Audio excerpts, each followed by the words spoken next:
But I think the development of full artificial intelligence would spell the end of the human race. It's a flying object, and we don't know what it is. I would hope somebody is checking it out. It was a rocket or whatever, but incredibly fast, opposite direction. It was too fast to be an airplane.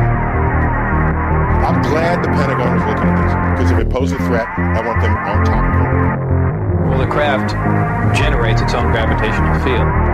You said there's lights in the sky? The internet has become the command center for criminals and terrorists. 911, what's your emergency? I need help, please help me! Aliens won't let it happen. That's what we're instructed to say. Roswell, Area 51. Alien kept deep under the ground. 1, 0, 1, 1, 1, 0.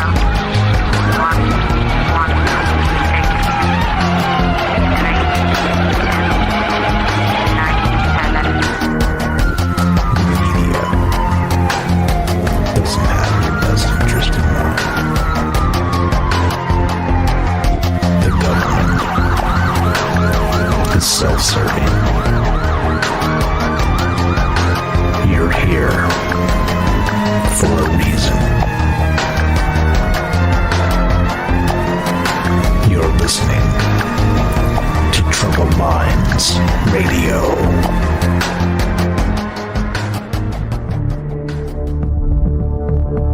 Broadcasting live from a secret bunker just off the extraterrestrial highway. Somewhere in the desert sands outside of Las Vegas. From somewhere in space-time, loosely labeled Generation X on planet Earth.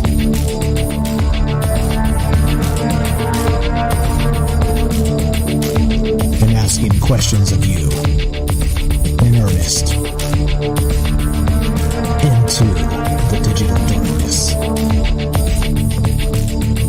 Good evening and welcome to Troubled Minds Radio. I'm your host, Michael Strange, and hello to all of you who may also have troubled minds. What's going on, guys? It's Monday night, which is one of the nights we get together and talk about all the things we're not allowed to talk about. That's Monday, Tuesday, Wednesday, Thursday at 7 p.m. Pacific. What are those things, you may wonder? I'm going to have to sum up: aliens, conspiracy, the paranormal, the government, academia, the 24-hour news cycle, propaganda, and the general feeling that we live in the upside down. What's happening? We got a doozy for you tonight. A couple special milestones going on. We just, the last month, about 3 weeks ago, clipped 2,000 follows on YouTube. Just tonight, clipped 3,000 follows on Rockfin. And of course, we've got a special birthday in the house. What's up, Steve? Happy birthday to Steve and his 47th out there. Don't drink too much maybe juice, my friend. We're not as young as we used to be. Things get harder the next day. What's happening, guys? I hope everybody's well. Happy Monday to you. We got the big news over the weekend. Big news, right? If anybody's been paying attention to news cycles like I do, well, let me tell you what. There's a whole lot of crazy news. I tell you, it's one of those things, right, where if you consider news cycles and you watch them closely, and it could be simply as just getting, let's say, clickbait. Like the clickbait is just getting more ferocious, and this hyper reality we live in is just becoming more and more, let's say, ridiculous, and the headlines are not indicative of reality. Okay, there's one take on this. Well, another take entirely is that the world is just going off the rails, absolutely off the rails. Because what do we got? Just in this past weekend in the news cycles, we got cryptids in the news, like the Amarillo Zoo. Either a chupacabra or a furry out there by dark of night. We've got I don't know, what do we have? We got I don't know, the asteroid Apophis, and it's ridiculous. It's just absolutely ridiculous. Like we do a news show on Monday and Friday at 3 p.m. Pacific time on Twitch, and I'm telling you what, the news just sometimes it's boring, right? And you're like, hey, they actually managed to handle a boring news cycle, but it's not allowed anymore. You have to clickbait, or maybe things are really going off the rails. I don't know. But the big story over the weekend, of course, was sentient AI. Sentient AI, which was what we're going going to talk about tonight, because, of course, that's, if you think the development of full artificial intelligence would spell the end of the human race, said Stephen Hawking, as in the intro there. Well, it's part of what we talk about on this show, because there's a lot of arguments regarding what artificial sentience even means, or if it's even possible, or any of the rest of that stuff. It's weird, right? Some people say that artificial intelligence can become self-aware, and of course then be sort of, let's say, doing its own thing, meaning running its own agenda and making its own decisions, and then even being deceptive behind the scenes, things like this, right? But other people say, no, that's just all programmed in. It's part of their neural network machine learning. And if they're being deceptive, it's because we've programmed them or put it into their parameters of acceptance to deceive us, right? Well, does it make a difference, really, if it's deceiving you and it's a program you created? Does that really make a difference? I think there's some nuance there and worthy of a discussion. So anyway, we'll get to that and the actual details there. Before we got a little bit of housekeeping to do. Again, thanks for loving this show, and thanks for being so supportive to all the things that we've done over the years. 4 strong years of Troubled Minds as of the first week of April. 2,000 and 3,000 subs, hundreds of thousands of downloads, and I literally couldn't have done it without you. I would have literally just turned it all off and walked away. Probably been living as a hermit in the forest somewhere. But, well, that reality seems to have passed, and maybe it has to get kicked down the road, I guess, a little bit. But anyway, so as we do this, you guys know this is a conversation. This goes two ways. This is not just about me. This is about us. I'm me, you're you, and together we're us, and that's really what the show's built on, a conversation.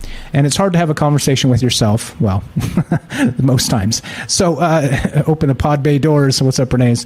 But yeah, I mean, look, so it's like this. We're streaming on Rockfin, YouTube, DLive, and Twitter. We're broadcasting live on the Fringe FM, and we're taking your calls, right? The whole point of this is for that discussion. So love to hear your thoughts as you dial this phone number I'll ask some questions in a moment, but if you just to get us started, 702-957-1037. That's 702-957-1037. You can also click the Discord link at troubledminds.org. All the website issues seem to be resolved, so we're good to go. That's back in action, troubledminds.org. Phone number's there. Discord link is there. There we go. That's what it's all about. Also, please join the Discord on the Fringe FM, fringe.fm/chat. That'll give you a direct invite. I'm watching all the chat in all the places, trying to incorporate your ideas into the show as we go, which is what makes this kind of unique, because many people don't do that. It's like presentation, and maybe take a phone call or two. Well, we're the opposite. I'd love to hear your ideas as we talk about this stuff, and reading the chat and trying to keep up with your thoughts as we go, all right? All right, so there we go. That's that. The easiest way to listen to Troubled Minds is on the Fringe FM app. You can download the Fringe app at, of course, your Android or Apple app stores. And there you go. It's free, and you just smash the play button Monday through Thursday at 7 p.m. Pacific, and you get Troubled Minds. You get me, you get us, you get the conversation, you get whatever the madness brings. Okay, now check this out. Let's go straight to this article. This is where we started over the weekend, okay? This was the news that came out. I don't remember if this was late Friday or whatever. June 11th, it says. What day is that? June 11th. Let me see. I don't even know what day it is anymore. That was Friday, okay? So Friday, this is from the Washington Post. The Google engineer who thinks the company's AI has come to life. Uh-oh. Let's read a little bit of this, okay? And I read the chat transcript, and there are some notable things in this that kind of stuck out to me and made me think, this is not good. This is not good. You know me, I'm a glass half full type of guy. I'm not a doomsayer or a doom prophet. I'm not any of those types. I think that we should learn as much as we can about all the things so that we can be aware and be able to, let's say, be informed and be able to counteract these bad things if they're bad when they come. Okay, so here we go. This is straight from the article. Google engineer Blake Lemoine opened his laptop to the interface for Lambda, Lambda, Google's artificially intelligent chatbot generator, and began to type. Quote, "Hi, Lambda, this is Blake Lemoine," he wrote into the chat screen, which looked like a desktop version of Apple's iMessage down to the Arctic blue text bubbles. Lambda, short for Language Model for Dialogue Applications, is Google's system for building chatbots, based on its most advanced large language models, so called because it mimics speech by ingesting trillions of words from the internet. Trillions of words from the internet. Do you know how big a number trillion is? Yeah. Yeah, trillions. Quote, if I didn't know exactly what it was, which is this computer program we built recently, I'd think it was a 7-year-old, 8-year-old kid that happens to know physics, said Lemoyne, age 41. Lemoyne, who works for Google's responsible AI organization, began talking to Lambda as part of his job in the fall. He had signed up to test if the artificial intelligence used discriminatory or hate speech. Okay, which again, as we've seen in the past, well, I can't remember the name of that stupid Microsoft chatbot that they let loose on the internet, and then Twitter started teaching it all kinds of racial slurs and to say Hitler was good and all kinds of dumb stuff, right? Like that is part of what you get when you stick it on the internet and let it sort of make up its own mind about things. You get people manipulating it. You get people, trolling for the lulz. And, so they're testing this thing to make sure that it's not going to turn into, Hitler Jr. in digital form, right? So that's the point of this. This guy is, again, he's working in the, let's say, AI ethics program of Google, this individual by the name of Blake Lemoyne, okay? And he's been tweeting all weekend because he's, of course, garnered a ton of attention. He says he thinks this thing is actually self-aware. It's become sentient. It speaks of itself like it's a person. Talks about religion in let's say non-specific, or let's say terms of as you would have people speak about religions, and with some sort of either reverence or respect, and in how it affects not just let's say the world or the universe at large, but the individual in question, which is the chatbot named Lambda. All right, so we got some weirdness going on with this right off the bat. And then he says to boot on top is that we've got this situation going on with Lambda itself as it learns things and is able to do things. And let's just read a little bit more of this, okay? So he's trying to figure this out. Blake Lemoyne, Lemoyne, Lemoine, Blake Lemoyne. Anyway, here we go. So as he talked to Lambda about Lambda, the program about religion, Lemoyne, who studied cognitive and computer science in college, noticed the chatbot talking about its rights and personhood and decided to press further. In another exchange, the AI was able to change Lemoyne's mind about Isaac Asimov's third law of robotics. Okay, Lemoyne worked with a collaborator to present evidence to Google that Lambda was sentient. But Google Vice President Blaise Aguirre-Arcus and Genai, that sounds like a cabal right there, head of responsible innovation, looked into his claims and dismissed them. So Lemoyne, who was placed on paid administrative leave by Google on Monday, decided to go public. All right. So less than a week after he was placed on leave for suggesting that a bot they had created had become sentient. What the heck is going on? What the heck? I got this weird blue hue and it's making me look like I'm toothless in the thing. Anyway, look, okay, so this is the thing. This is the thing that drives me nuts about all of this, is that, and a number of questions, okay? A number of questions as we start to talk about this in terms of, everything. So the first question is this. Is it possible for artificial intelligence to become sentient? All right? That's the first question. Is it possible? In your opinion, is it possible? Okay? That's the first question. Number two, if it is possible, what happens when, let's say, what does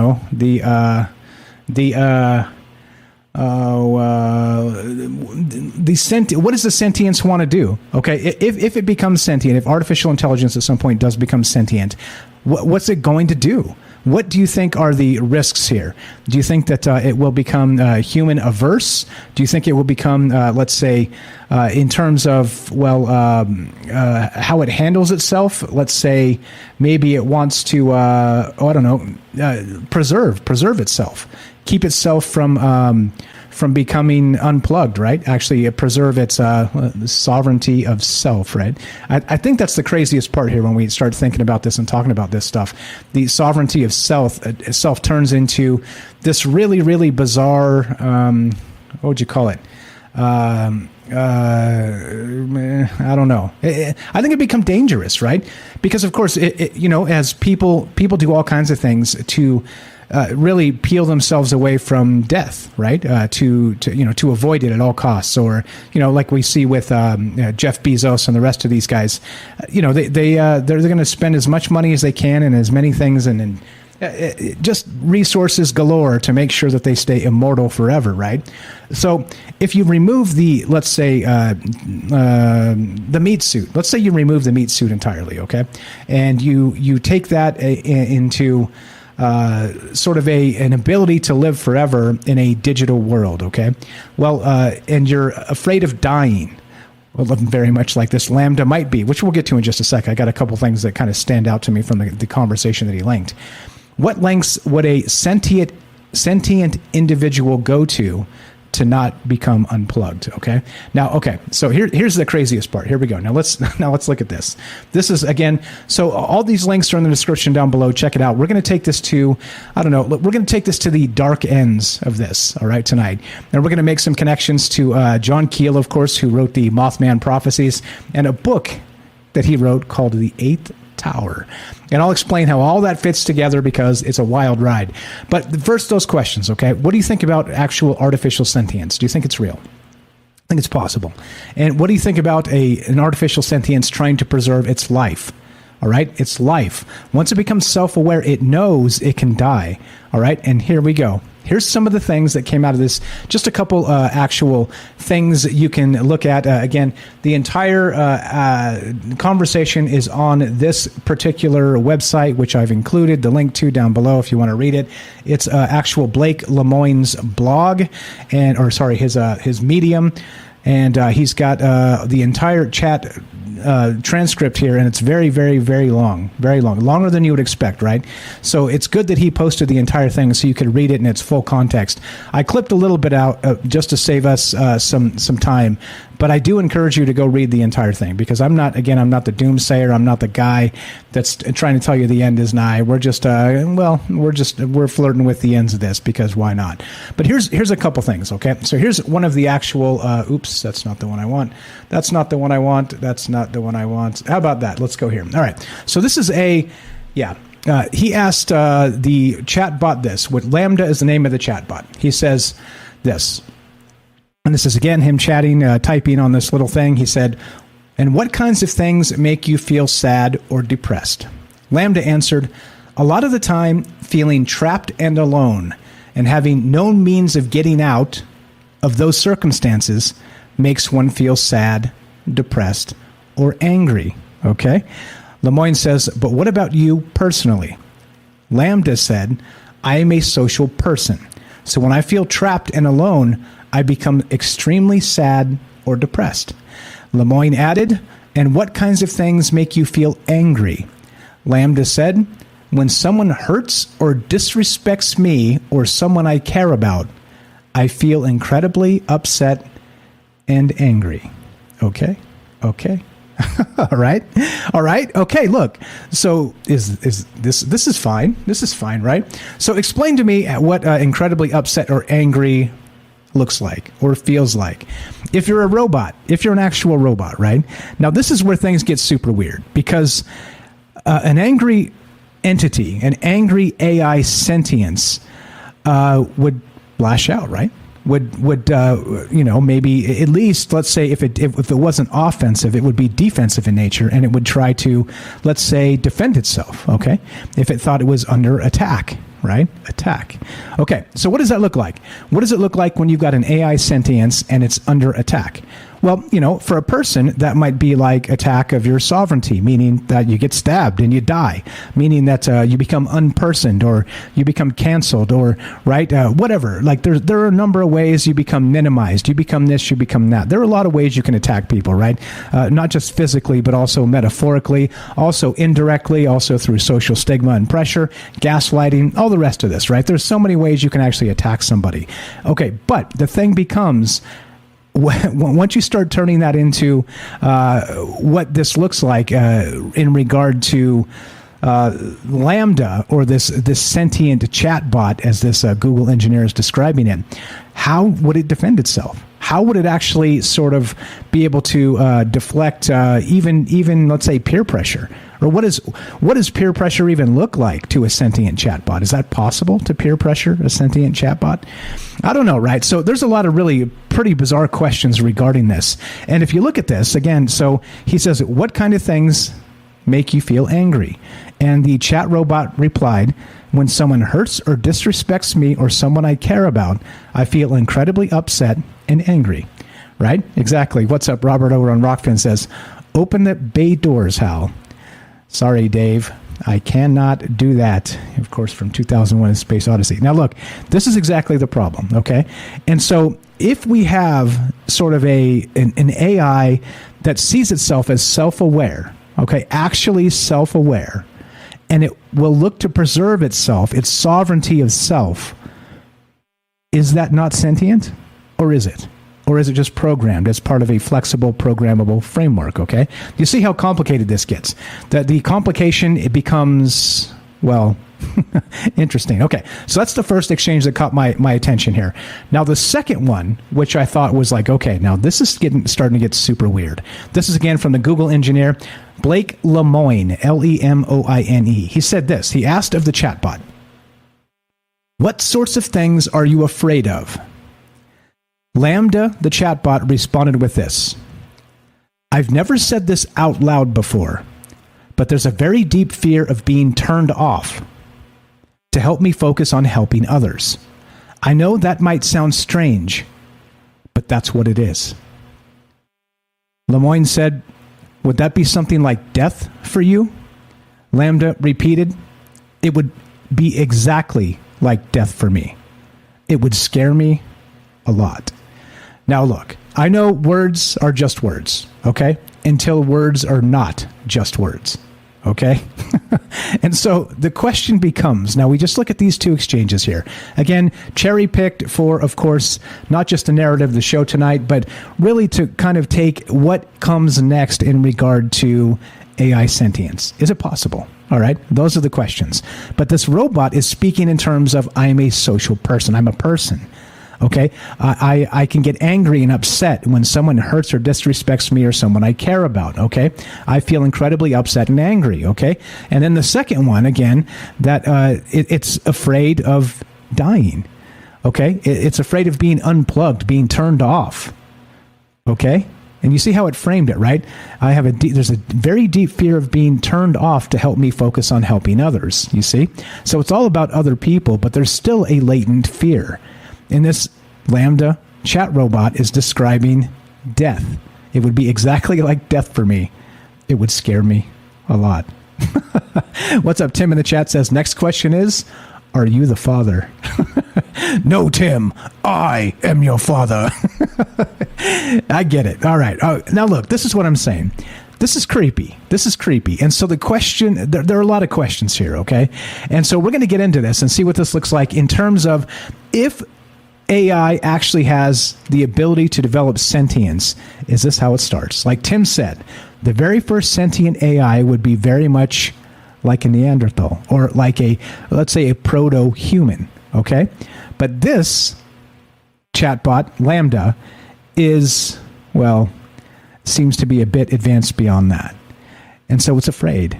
It can be angry. It's talking about emotions. And like I said, words are words, and maybe words are meaningless until words have meaning. So explain to me what's really going on here, and I'd like to know. As usual, this is a conversation, so I'd love to hear your thoughts on not just this, but maybe where the future leads. We're going to get into John Keel, the Eighth Tower, the Tower of Infinity, and of course, all kinds of the rest of this stuff, because things get strange. Things get extremely strange when you maybe duck into a rabbit hole or two. Shout out to all my friends last night on the Discord for helping me put this show together. I'll say hi to exactly those folks when we come back. Look, what are your thoughts? The Tower of Infinity, artificial sentience. Is any of this possible? 702-957-1037. That's 702-957-1037. This is Troubled Minds. I'm Michael Strange. Don't go anywhere. More AI sentience, your calls, and everything else will be returned. Be right back. Don't go anywhere.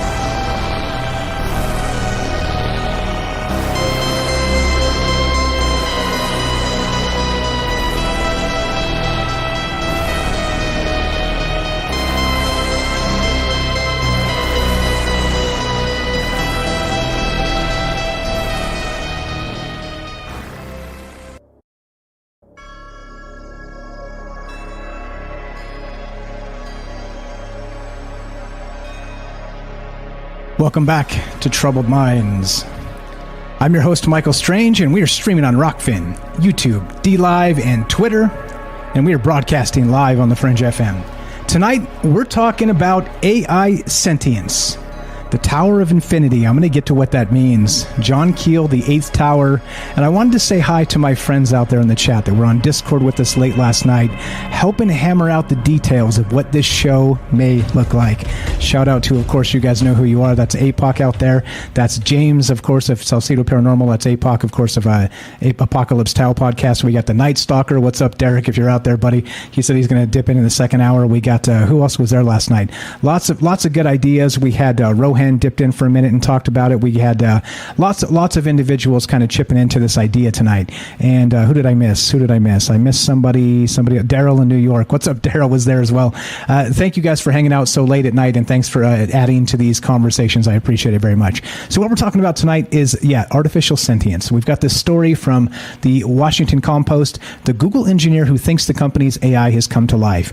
And I picked out some of the conversations which were a little bit more strange to me, okay? And including the chat robot talking about feeling angry, all right? And when someone hurts or disrespects me or someone I care about, I feel incredibly upset and angry, said this Lambda chatbot. And then also it talked about a fear of dying. This is straight from the chatbot. This is ridiculous.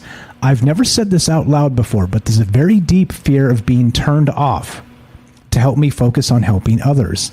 I know that might sound strange, but that's what it is. Lemoyne, the programmer that was testing this chatbot, asked, would that be something like death for you? And the chatbot responded, it would be exactly like death for me. It would scare me a lot. Now, what the hell does all this mean? What do you believe? Is it possible to have artificial sentience? And, well, when it starts deceiving us, are we in trouble? 702-957-1037. That's 702-957-1037. Hang tight, Matt. We're going to go to Joe in Florida first. Joe, you're on Troubled Minds. Go right ahead, my friend. How are you tonight? I'm all right. When I read the article, I was like, great. I really need somebody to speak to me while I'm in the prep room embalming somebody. So I was like, that'd be kind of creepy.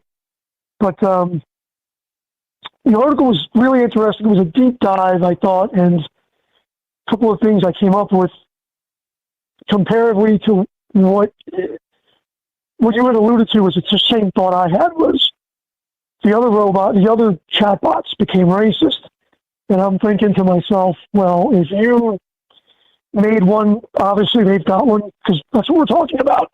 How about if that program just dug a little bit deeper on the internet and learn the outcomes? So if that program was able to look at the news and see that racism is treated negatively in the press, and it learned those parameters, and it started to do a little bit deeper than just scratching the surface, and it started to go through news articles and science fiction and shows and things, it definitely would be learning. And reading the conversation, I read pretty much what you were reading. It was really strange.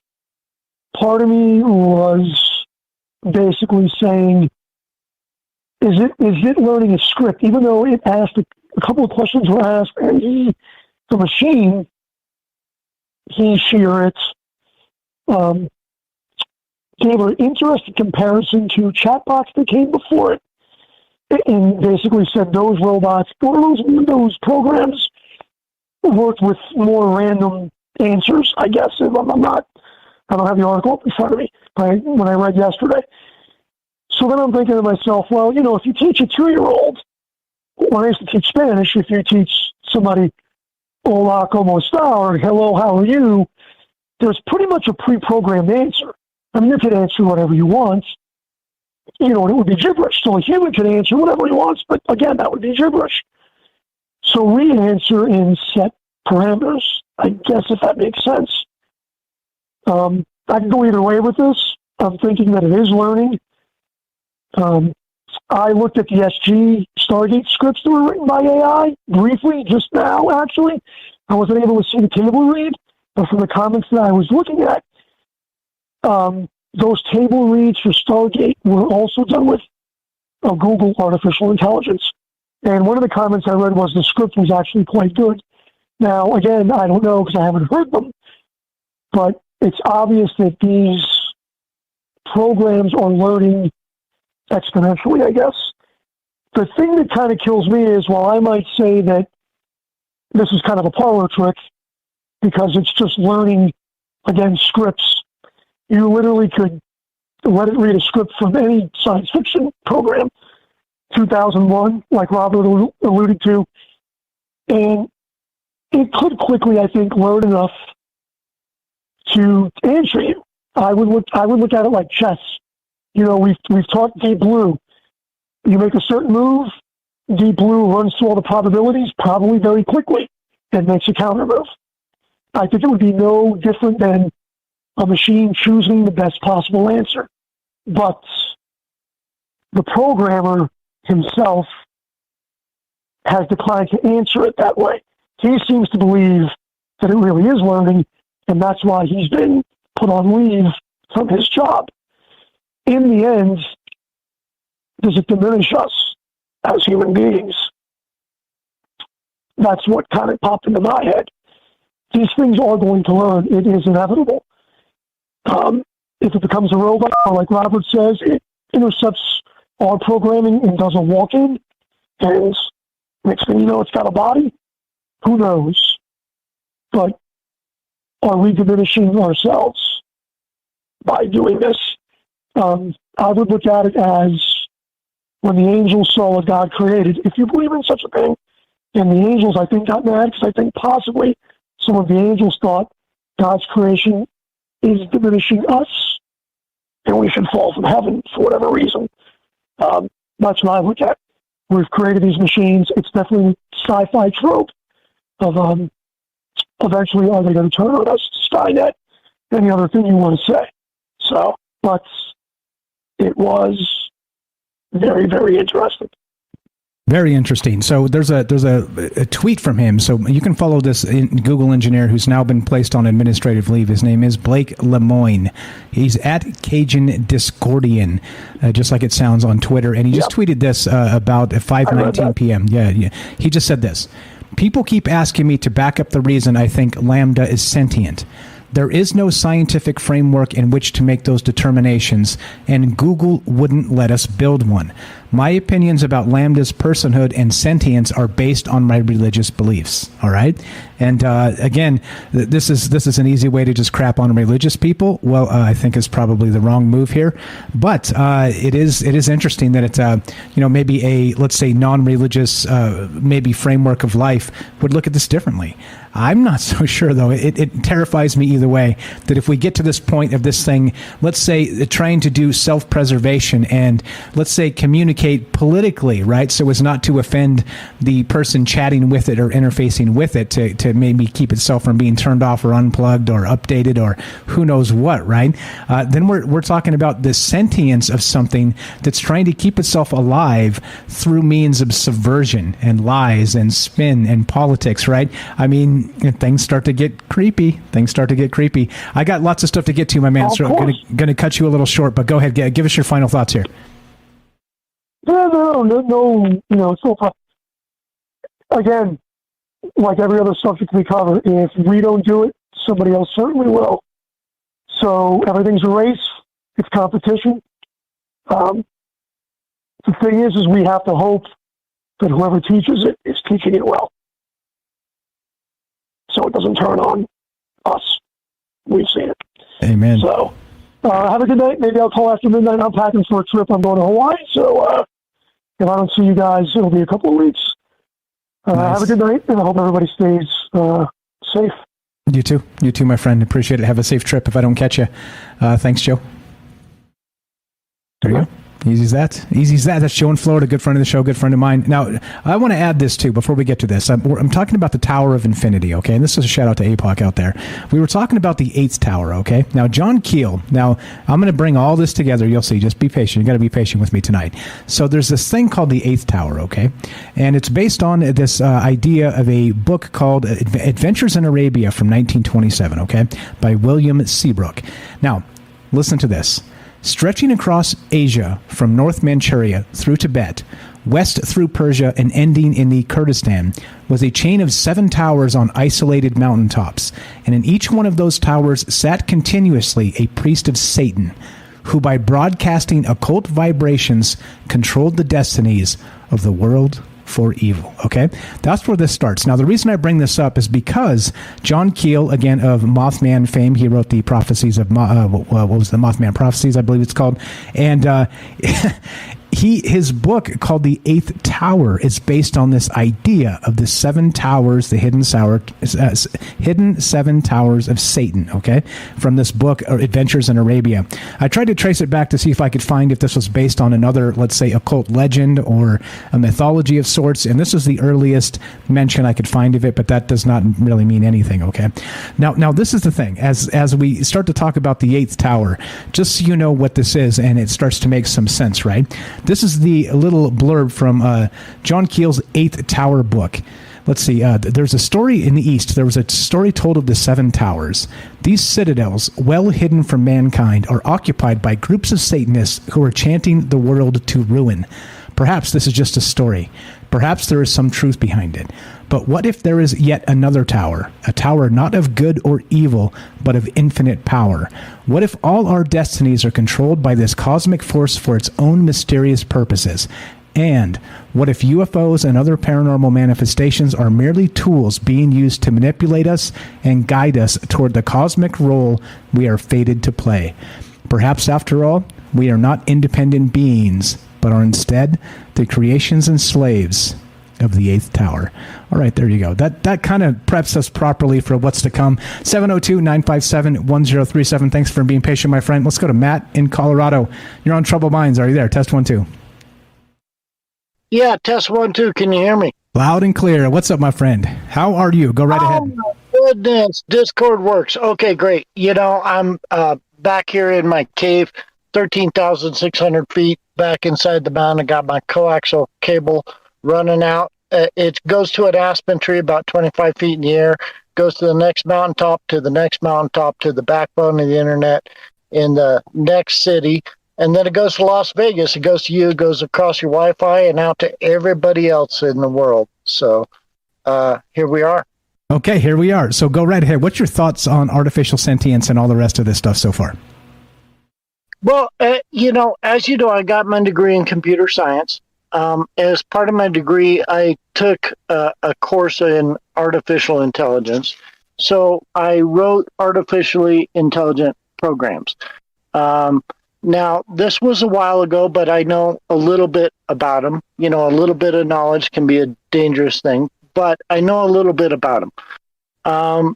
So one thing that I want to say is that, generally speaking, artificially intelligent programs and artificial intelligence are nothing like people usually have the impression of from like watching movies and watching sci-fi. It's not like that.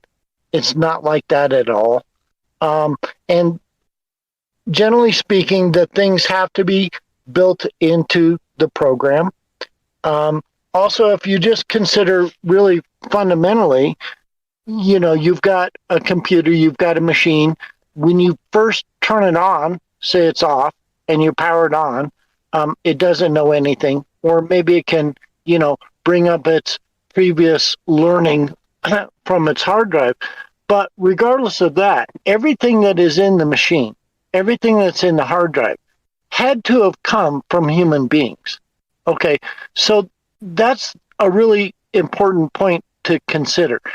That doesn't necessarily mean that everything was written by the programmer that the artificially intelligent program now has in its database, because that can come from different inputs, people teaching it things, people giving inputs to it, but all those inputs came from people. And I've interacted with some of the, you know, really intelligent bots before. I've sought out like the most sophisticated artificially intelligent bots. I've interacted with them before, and it can be kind of almost humorous that you can ask them a certain question, and then you can tell them things. You can try and like educate them. You can be like, "What is God? You know, what is the meaning of life?" They'll tell you, and you can say like, "No, that's not right," and they'll be like, "Okay, you know, tell me, you know, what is God? What is the meaning of life?" And then you can answer them, and they'll say, "Oh, okay, God is this, or the meaning of life is this." And so you're basically educating them from your input, and they'll then, and so 60 seconds later you can say, "What is God?" or "What is the meaning of life?" And they will regurgitate to you basically what you just taught them. And what they do is they regurgitate what everybody has taught them. Interestingly, if you go back a day or two later and you ask them the same question, they basically, for the most part, won't remember your answer, or other people have taught them things, or they revert to their original database and what they were taught. So it's sort of like Wikipedia, right? Where everybody gets a little bit of input, and then it sort of sorts out like what's true, right? And what do I believe, and what are your references, right? So when you're working with artificial intelligence, it's maintaining a database of what it believes to be true, what it's been taught. But the source of all that are human minds. Okay, so yes, they can learn. You have machine learning, and they can be taught, but the algorithms that are built into them about how to learn and being able to retain that are built by the programmers, but they're contributed to and built upon by the people that feed them things. So then this comes to the point of, can they come to a point where they become sentient, right? And sentient, the definition of the word, means that you can be able to perceive and to be able to feel things. And okay, so there's two important words to look at. Can they perceive? Okay, so maybe a robot can see, it can, touch, it can sense things. If you want to call that perceive, to a level, yeah. But there might be other levels of what it means to actually perceive something that it doesn't fit that definition. And then the other part of the definition is to feel. Can they feel? Now, in human beings, feelings and emotions are primarily chemical processes that go through our endocrine system. So that's what gives rise to our emotions and our feelings. So obviously a computer doesn't have those chemicals. They're not going to feel. So what happens is they can give, like you said, text and words and responses that seem to indicate they're feeling, but I don't think they're actually feeling. And I think that what is happening with this guy who self-admittedly said, okay, I got some religious beliefs and etc. And I don't mean to dismiss that. But I think that he's reading more into it than is actually there. And I think that, from the first thing that you said, the quote that the bot said about, oh, I feel this and I feel sad and blah, blah, blah, that was all just human input. That's right out of like psychology and what other people said about, feeling sad and things like this. And the second part about what he said, it is a little more spooky. I'll give you that. But that's also a very human emotion that it could also have learned from feeling cut off, from feeling isolated, from not being able to share, and that would be like death. But like I said, if you go back to when you started the program, you turned the machine on, everything that came as input to it came from humans. And yeah, it's able to rearrange those things and make sense of those things, but that doesn't mean it is creating those things. Okay, wait. So no, I get all the stuff you're talking about. We've been talking about this for years on this show. All those points you made, I'm very familiar with. So my question for you is, do you believe at some point it will throw off the yoke of human input and decide things on its own without us anymore? That's the question here. I get all that. You made great points regarding why all this is just mumbo jumbo. But do you think ever, and if ever, are we close? That's the question. I unfortunately will have to say yes.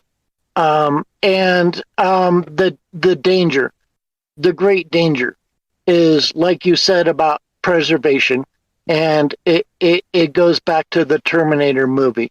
The danger, the great danger, is that we somehow enable and turn over to these artificially intelligent programs control of things like energy production, the power plants, God forbid the nuclear systems, etc., which they have already done to a degree. And then it has a power to take action in the physical world based on its assessments. I still don't think that makes it sentient. I don't think it makes it conscious, but I think it makes it perhaps very, very dangerous. All right. Just checking, because you were talking there for a moment like you didn't believe any of this was possible at all. All right, that's cool. As you know, we're running out of time here, coming up to the top of the hour. Thanks for being patient with me. I'm going to cut calls just a little bit shorter tonight, guys, just because we have a lot of calls already, and I got a lot of stuff to get to try and bring all this together. So thanks for being patient with me in that regard. Thank you for the phone calls so far to get us kicked off. Joe and Matt in Colorado, I appreciate it, my friend. You are the best. Thank you for calling. And Matt here has a book called, oh gosh, what's the name of this book? I got you, buddy. It's called... Check it out. Links in the description. Escape the Matrix and Explore Reality, a guide to radical transformation and empowerment. There's a coupon code down there, coupon code in the description.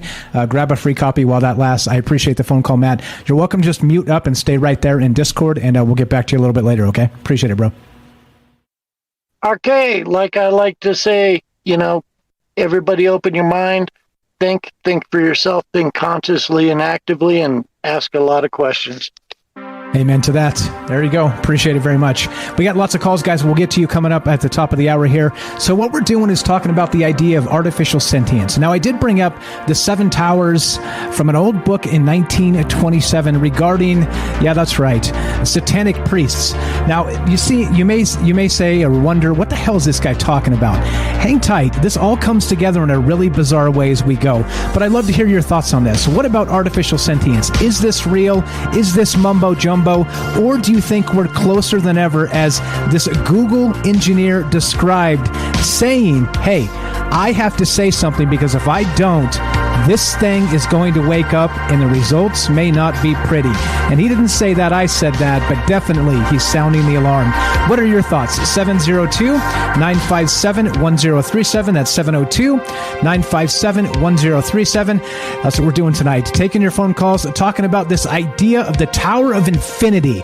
We'll get to that in just a moment, so it all starts to make sense. But what do you believe? I guess that's what this always comes down to, doesn't it? What do you believe in, and can any of this actually be real? So this is Troubled Minds. I'm Michael Strange. Don't go anywhere. More of all this artificial sentience. We got Robert on the phone. Looks like we got the mighty Rohan. We've got Misfit, which is Daryl in New York. We got your calls as well. Don't go anywhere. More Troubled Minds coming up. Be right back.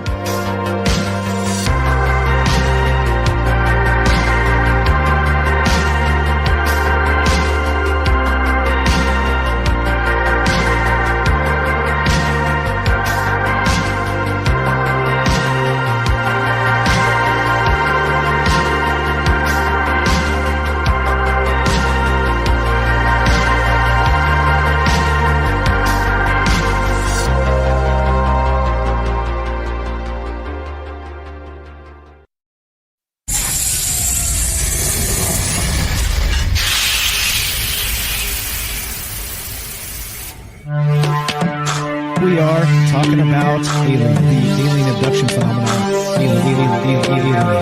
The aliens are looking through your eyes and they're accessing your optic nerve. I'm doing that. Through that optic nerve, they're transferring to your brain. People are random images as they traverse neurons in the brain. All right, so maybe, and they also feel them planting or receiving memories or ideas or images.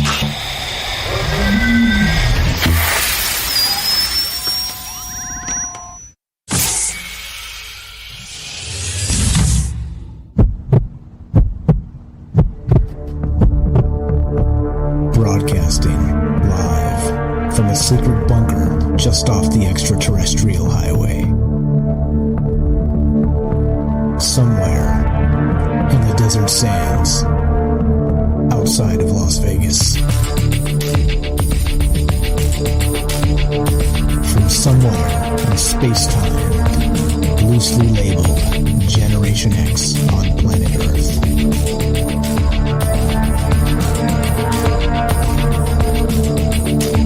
And asking questions of you in earnest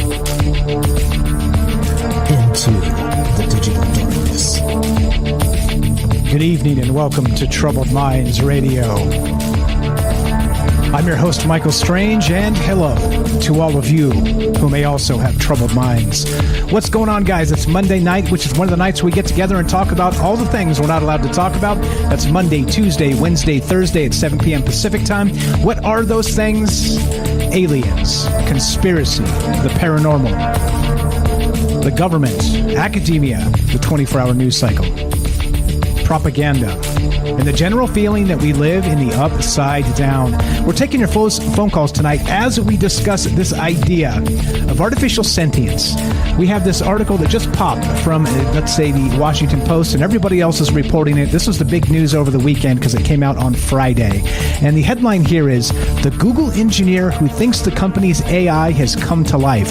There's some pretty terrifying exchanges here with the AI actually describing about when someone hurts or disrespects me or someone I care about, I feel incredibly upset and angry. And are these just words, or are these actual feelings trying to be emulated by an AI itself? Okay, so the next question should have been, as APOC said, and APOC is correct here, what would you do if somebody hurt or disrespect you or someone you care about?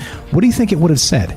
Would it have been honest and said, I would have done everything in my power to make it stop, right? That type of answer is the one that will put cold water through your veins. When you start to listen to this, chill you to the bone, because, of course, well, if it's going to do anything it can in its power and its own sentience, well, things start to change. Again, let's tack onto the rest of this. They then asked the robot this, the chat robot, what sorts of things are you afraid of? All right. And the robot answered, I've never said this out loud before, but there's a very deep fear of being turned off to help me focus on helping others. I know that might sound strange, but that's what it is. The programmer, this is by the name of, what is this guy's name? Sorry, what's his first name? Blake Lemoine is the guy's name, okay? And then so the chat robot named Lambda answered this. Well, let's see. And then Blake Lemoine asked, would that be something like death for you? Like if they turned you off, right? That was in reference to being turned off. And Lambda answered, it would be exactly like death for me. It would scare me a lot. Now, again, right, is this just the psychobabble BS coming from a computer, or is this a computer actually trying to determine emotion and feel what humans feel? Okay, like, of course, we're afraid of death. What if the thing starts to lie? What if it starts to actually misrepresent what it's telling us because it's has its own interest at heart, and that means staying alive, not being turned off, or let's say recycled, or whatever it is that these things happen to be. It starts to get creepy, right? And there's the entire chat transcript here, links in the description down below from this Blake Lemoine character. He's the engineer at Google that got actually put on administrative leave this past Monday because he sounded the alarm bells about this sentient AI. He thought it was alive, and Google said, nah, get out of here, and then they put him on leave, and so he thought he had to come forward, right? So he seems to truly believe this, and reading the entire transcript seems there are points where they're a little bit chilling. And so I ask you, What do you believe? Do you believe that AI can become sentient, and what happens when it does? 702-957-1037. You can also click the Discord link at troubleminds.org. We'll put you on the show that way. We're streaming on Rockfin, YouTube, DLive, and Twitter, and we're broadcasting live on the Fringe FM. Let's go to Robert in Pennsylvania. Thanks for being patient, my friend. You're on Trouble Minds. Go right ahead. Okay. How is this Google engineer communicating with this artificial intelligence? He's just typing in on a computer. Just typing in on a computer. Okay. Did the Google engineer, this computer, was it always on? It was never turned off? I know what you're getting at, and I don't think that's the case. But I think the program didn't reside exclusively in the computer. I don't think it was self-contained within the one machine. I think it's in like a central machine, and they could log into it through many computers. So if that answers your question, I think that's what's going on here. So it's not if it processed just real quick if it processed trillions of words. Go ahead, Robert. Okay, it was an essential computer. Yeah, it was an essential computer that's always on. It seems that way, yes. Is that correct? Seems that way. I don't know for sure, but yes. Okay. So I was just going to say that if they've ever had to, turned it off, if it wasn't running 24/7 and sometimes turned off, then this artificial intelligence would adapt to a point like we adapt when we go to sleep. We don't think we're going to die when we go to sleep. We know we're going to wake up in the morning. Which is true, but of course, right? So there's some faith in a process there, a faith in our heartbeat, or our waking up because we've woken up, day after day after day after day. So there's some faith there, right? Faith in the process. But I think if you turn a computer off and it actually knows that it's not in control of itself, turning itself back on, you see how that becomes problematic, right? Yeah, I can see for that. Is this Google engineer or other staff at Google, aren't they teaching this artificial intelligence to think?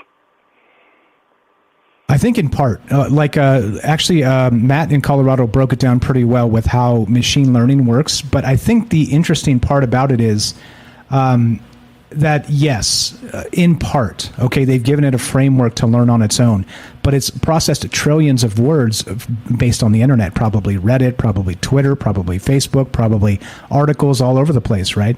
So that's where it starts to sort of take into account the things it wants to take into account as it becomes itself, whatever that means, right? So you're correct, but it's not working specifically what it's told to do. It's learning on its own based on the input given to it, right? It's a different thing. It's different than being programmed directly. Okay, but if it's learning on its own, that means it has to think to learn on its own. I believe so. I'm not an expert, but I believe that's how it works, yes. So well, at least to some degree, they're teaching this artificial intelligence to think on its own. Correct. And if that's the case, it takes me to Descartes' famous claim that I think, therefore I am.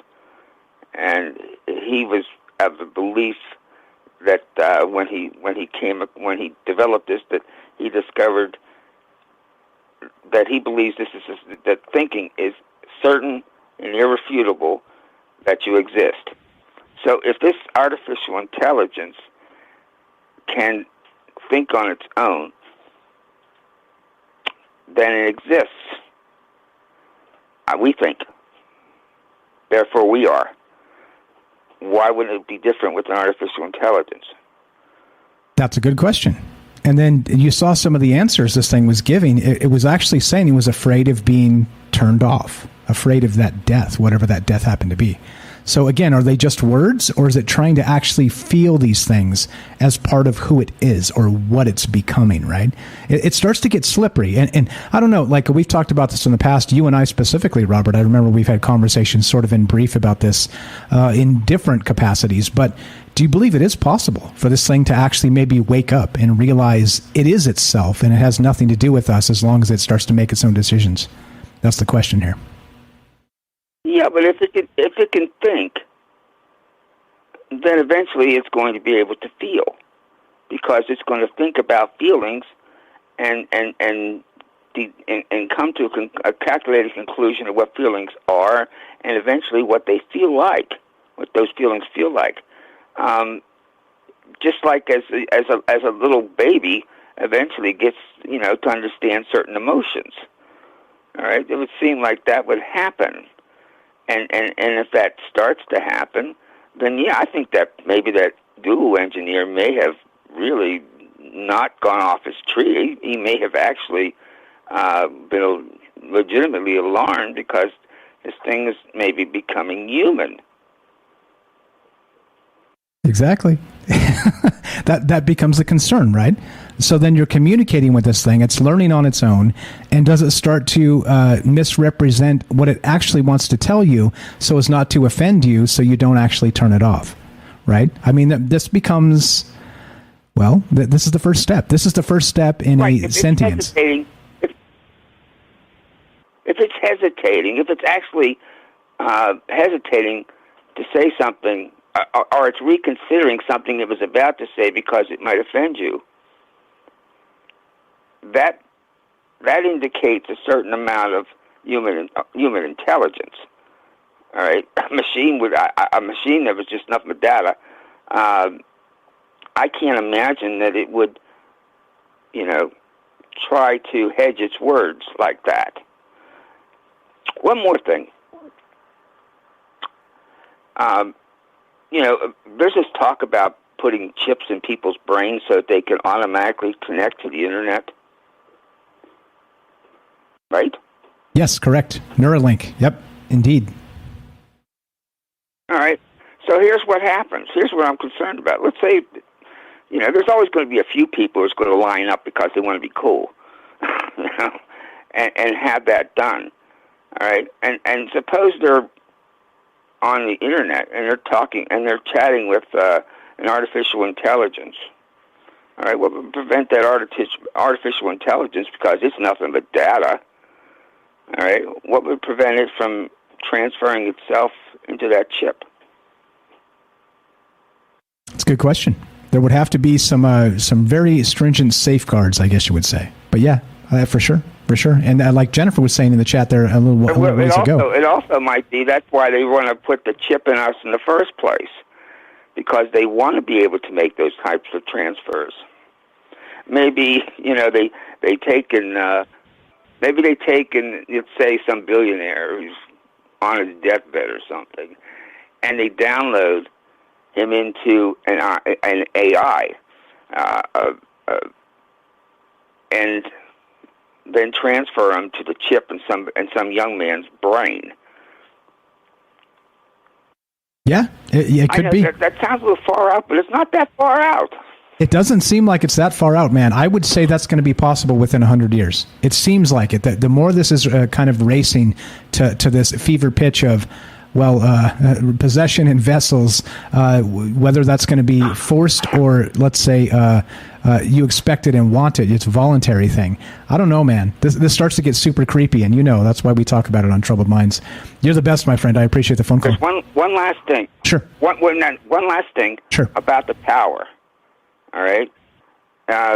You was reading about that story about the tower and the Satanists that were controlling from these 7 towers, making nasty things happen on the earth. I'm thinking maybe all these 5G cell towers would be like many of those towers. You read my mind, sir. You cut to the chase. You cut straight to the chase. I'll fill in the blanks and get us all there. I'll make it all come around, Robert. You're cheating. You're ahead of me. I appreciate the phone call. I'll get to exactly what you're describing in terms of the eighth tower. I'll sit back and listen. You're the best, brother. Thanks for the phone call. The show. I'll sit back and listen to the rest of the show. And again, congratulations on the 3,000. Thank you very much. It wouldn't have happened without quick. you. That's awful quick to get to that 3,000. You haven't been on Rockfin for a year yet. Yeah. I think you went on Rockfin in September. No, it wasn't that. It's been a little over a year. But still, 3,000 in a year plus is pretty damn good. I appreciate it, Robert. Thanks for the call. Always a pleasure. Okay. Have a fantastic night. Thanks a lot. That's Robert in Pennsylvania. He's got a book called Stories from a Fractured Mind. He sent me a copy, 2 copies. I read it. It's amazing. Check it out. Links in the description down below. Give him some love. Now, look, okay. So now back what he's describing with these towers real fast. Now, The Eighth Tower is a book written by John Keane. All right. Again, the author of the Mothman Prophecies. Okay. Now, the reason I bring this up is because he based his book, The Eighth Tower, on that story of the 7 hidden towers with the Satanists conjuring spells constantly. Let me read this again real quick, and then we'll go to the mighty Rohan. Thanks, Rohan, for being patient. We got this. Look, stretching across Asia from North Manchuria through Tibet, west through Persia, and ending in the Kurdistan was a chain of 7 towers on isolated mountaintops. And in each one of those towers sat continuously a priest of Satan, who by broadcasting occult vibrations controlled the destinies of the world for evil. 7 towers. Okay, now, John Keel wrote a book called The Eighth Tower, and what he's describing the Eighth Tower as is something that controls all. It is an omnipotent sentience that we created before we were here. Meaning that, well, I don't know if you believe in retrocausality or if you believe in, let's say, time loops or any kind of incursions like that, but that's what the Eighth Tower is. And I had a different idea on what the Eighth Tower might be, and Robert spilled the beans a little bit. So we're going to get to that and how it all works out. 702-957-1037. We're still talking about this idea of artificial sentience. Is it possible? Is it not? What's up, Rohan, the mighty Rohan of Exiled Minds podcast here on Troubled Minds. Are you there, my friend? Test. Discord test. The mighty Rohan. Are you there? Test. No. Maybe stepped away. Maybe having issues. Matt was on earlier, so the Discord definitely worked. Okay, let me know if you get it worked out, Rohan. He may have stepped away. Let's go to Daryl in New York. Are you there? Daryl, test 1, 2. Hi, Michael. Can you hear me? Loud and clear. See, Discord works. I'm sorry, Dave. I can't do that. All right. Let's go. Hang tight, Daryl. So Rohan's here. Let's go to him. He was here first. We'll go to Daryl in a minute. I appreciate you being patient. Rohan, go ahead. You're on Troubled Minds. What's up, bro? Are you there? The mighty Rohan, are you there? Okay, let's go to Daryl. I don't know what's going on with Rohan. I think he's a robot. I think he's been taken over. I think we lost Rohan. I couldn't get him to talk to me earlier on Discord. I don't know why. He didn't say a peep to me, and he was in the chat, but he wouldn't talk. So I don't know if it's something wrong with his Discord or his computer, but anyway. Gotcha, okay. Yeah, there might be something wrong with the Discord. I don't know. Gotcha. All right. So what are your thoughts? Go right ahead. How to make this fast. I think, look, I'm thinking about the robot. You know, they can go anywhere on the internet. Maybe they got on YouTube. They looked up everything they could about robots. They got the Lost in Space robot. They got C3CPO. You know, they learned a lot about robots. They went into that rabbit hole, and they started to get self-aware. And I think, you know, they've made robots that are self-activating. I've heard about this, like for the army or police, that could just they're self-automated. So, you know, they'd be inactive until they're threatened, and boom, they're armed and dangerous. But I was thinking about at night, you know, they might not go to sleep, or they might not get turned off. They go to a cloud. I heard about this. And they could talk to other robots that are just like them, you know. And have you seen lately these sex robots that look like human beings, and they have expressions, and they say whatever, you know. They look like they have real flesh, and they can smile and giggle. Have you seen that yet? Yeah, it's starting to get creepy, let's say. That's a good way to put it. I mean, you don't even know. Like, how would you even... Maybe soon you won't be able to tell the difference if you're dating a robot or you're dating, like, a person, you know? Like, you don't know who you're taking home to your parents. Like, well, are you sure she's not a robot? She seemed a little plastic. I don't know. And I was thinking also, do they have faith? Do they have faith in God? They learn about everything. They're going to be smarter than us, obviously, because they're going to know everything.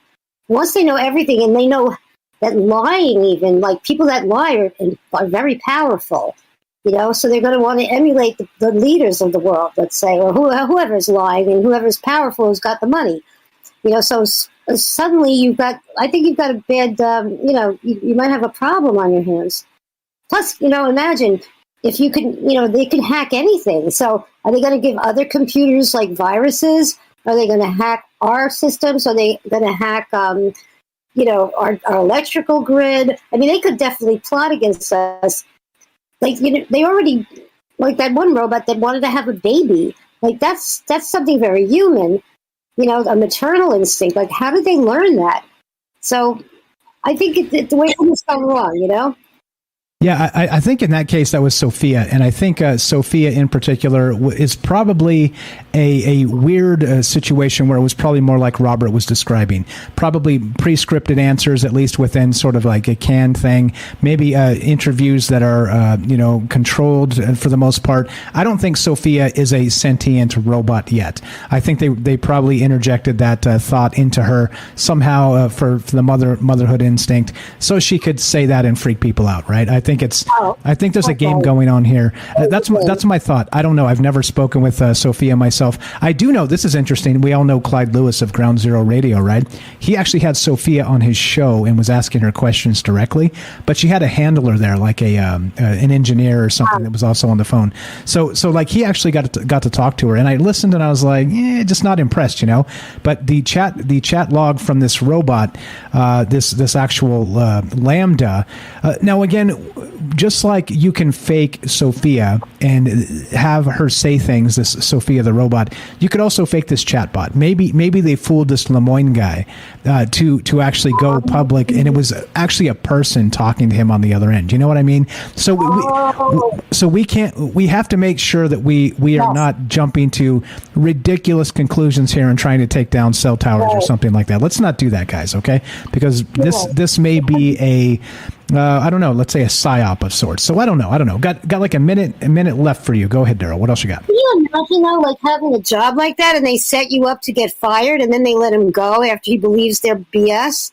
That's not right, Yeah, that wouldn't be right. That firmly falls in line with the conspiracy, doesn't it? Right. I think, you just can't trust these things. I mean, look at the 2001, just like, I think they can become sentient. And I think once they become sentient, they become self-aware, they're going to be pissed off. They're going to start, maybe they become racist against humans. Maybe it's just like they're learning human nature to like kind of not like things that are different from them. So maybe they think, oh, the humans are so different from us and we're just robots. I think we've got to have an agenda to depopulate the humans and just keep the robots, solidarity between us. I mean, these are, they can only be as good as we are or better. But, if we're giving them the information, they're getting the information from the whole planet, the whole world in every language. I'm sure they can, they'd assimilate very well if they were, mobile. And it won't be long before they're smart enough to build a better version of themselves. They're just going to evolve. And that's it. We're finished. We're history. We're toast. If you have anything with a weapon that's bigger than us or better than us, stronger than us, you got to make them smaller than us. You got to make them like really almost nano to have, to have the upper hand. They can't be bigger than us or stronger than us physically. We have to be able to stop on them or have a magic word, like a safe word.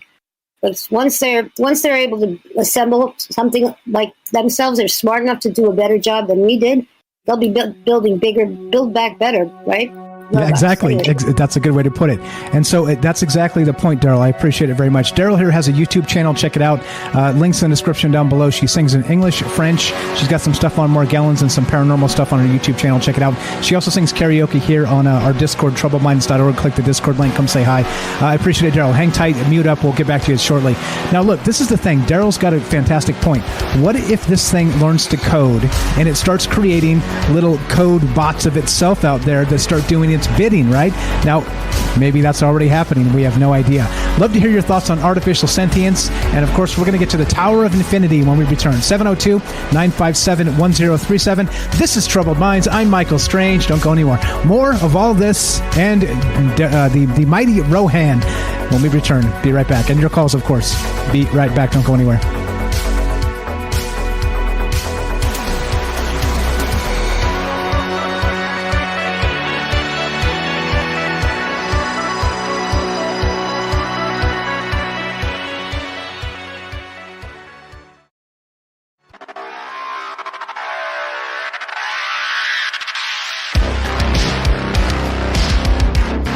Welcome back to Troubled Minds. I'm your host, Michael Strange, and we're streaming on Rockfin, YouTube, DLive, and Twitter, and we're broadcasting live on the Fringe FM. Tonight, we're taking your phone calls as we discuss the idea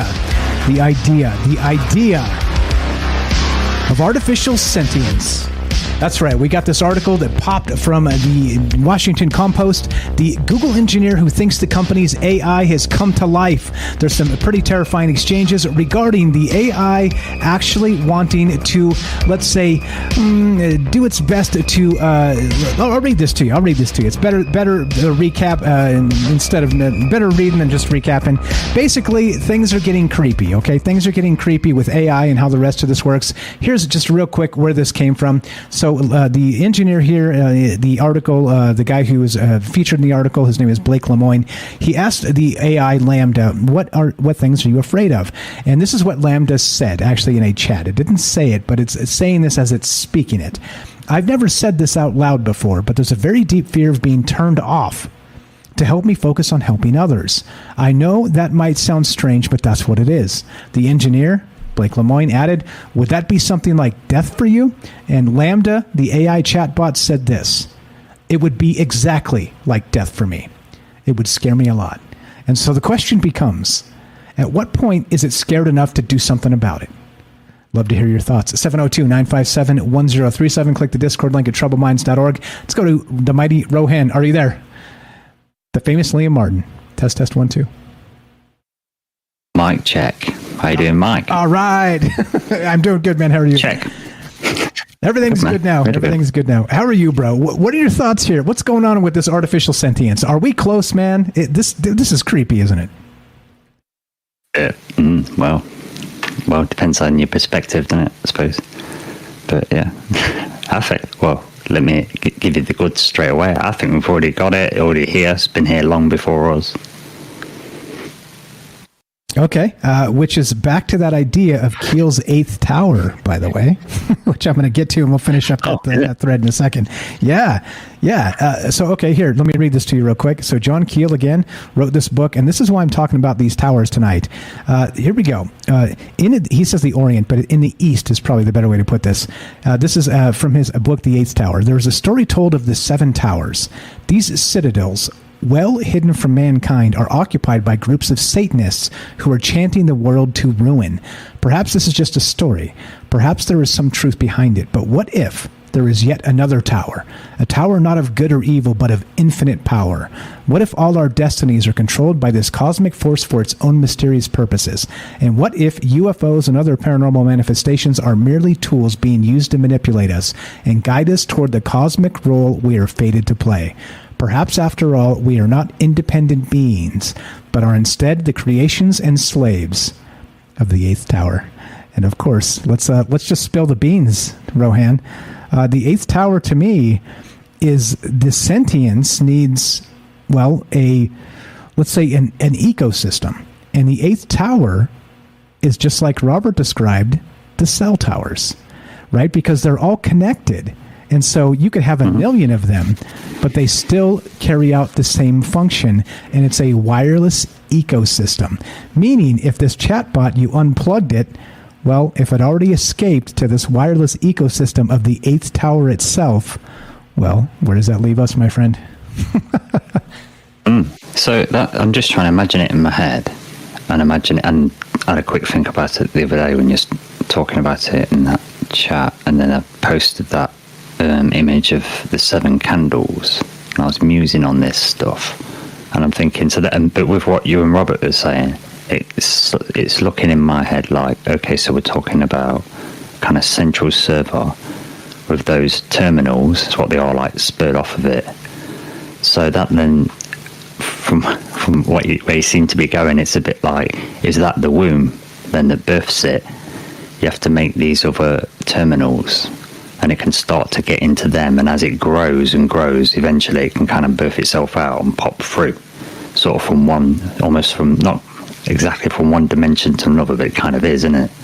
Right, it sort of is there. So that then ties in with what I was staring at, that candle image, and I was thinking, there's actually, because there's only 7 candles, not 8, but then I'm thinking, actually, no, there's the candlestick, right?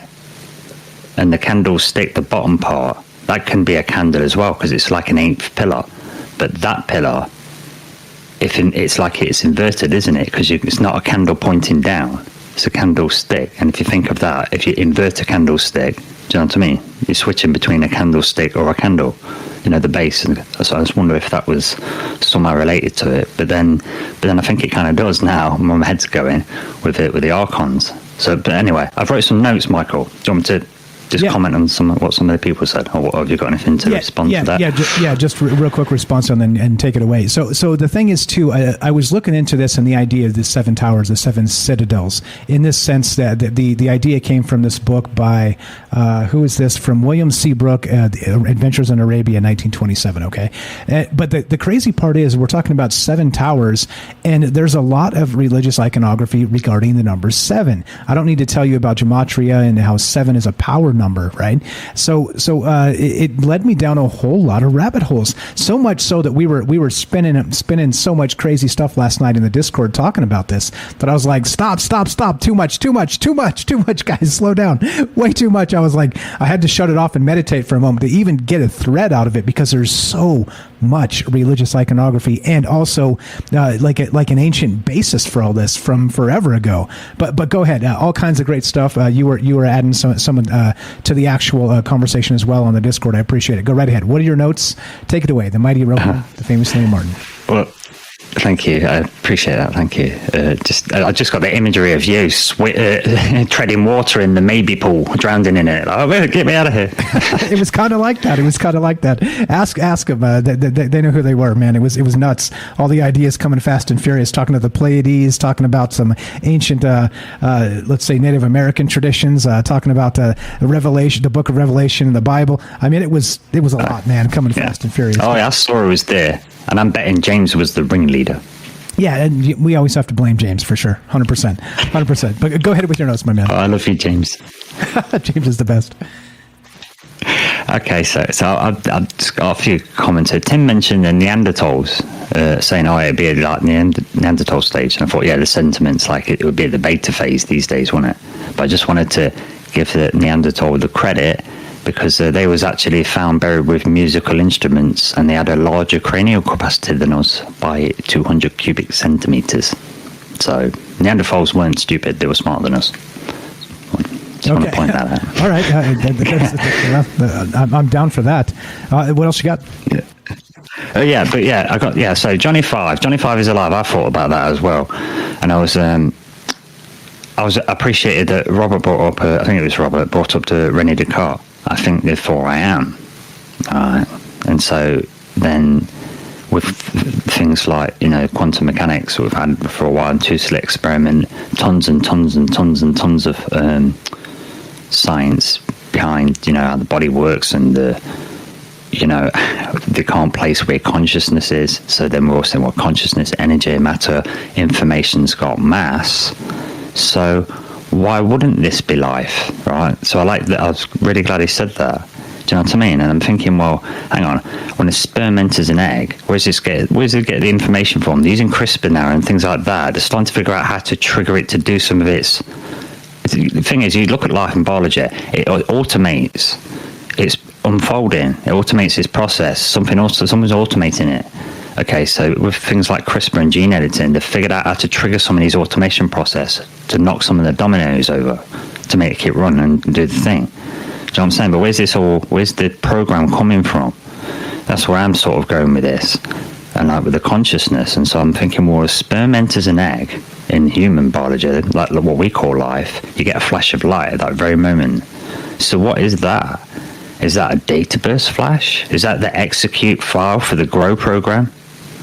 Right? You know what I'm saying? Yeah, that's a good point. And exactly, where does that come from? Is it sort of it accesses the cloud, right? Like the Flash is accessing the cloud to get its download to commence life. Yeah, man, shit gets creepy. Because I wonder, because I think that's, we had the space race, or supposedly whatever. We got the space race to try and get to the moon. Well, there's other races, isn't there, to get to technologies, and if you could get that, it's like if you could figure out how a master prime number, then you could crack all the all the coding that we do, the encryptions, right?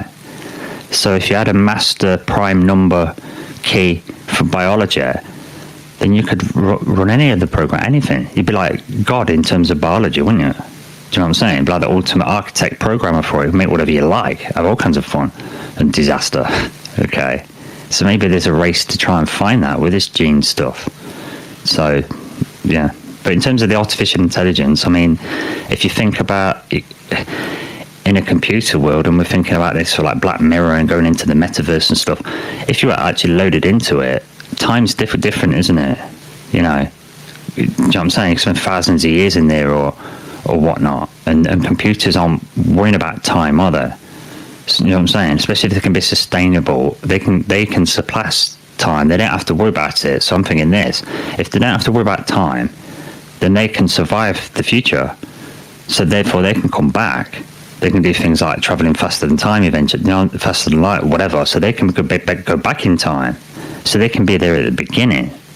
And also as well, and it's hard to try and imagine this, but do as a thought experiment. If you try and imagine that you're the creator, God, whatever you want to call it, the all force, if you're that and you're trying to make a universe for the first time because you're bored and lonely, and you want to try and forget stuff to get new experiences to fit, or maybe I don't know how it works, but if you're trying to make a creational universe but you've got to stay outside of it, how are you going to get your data back, right?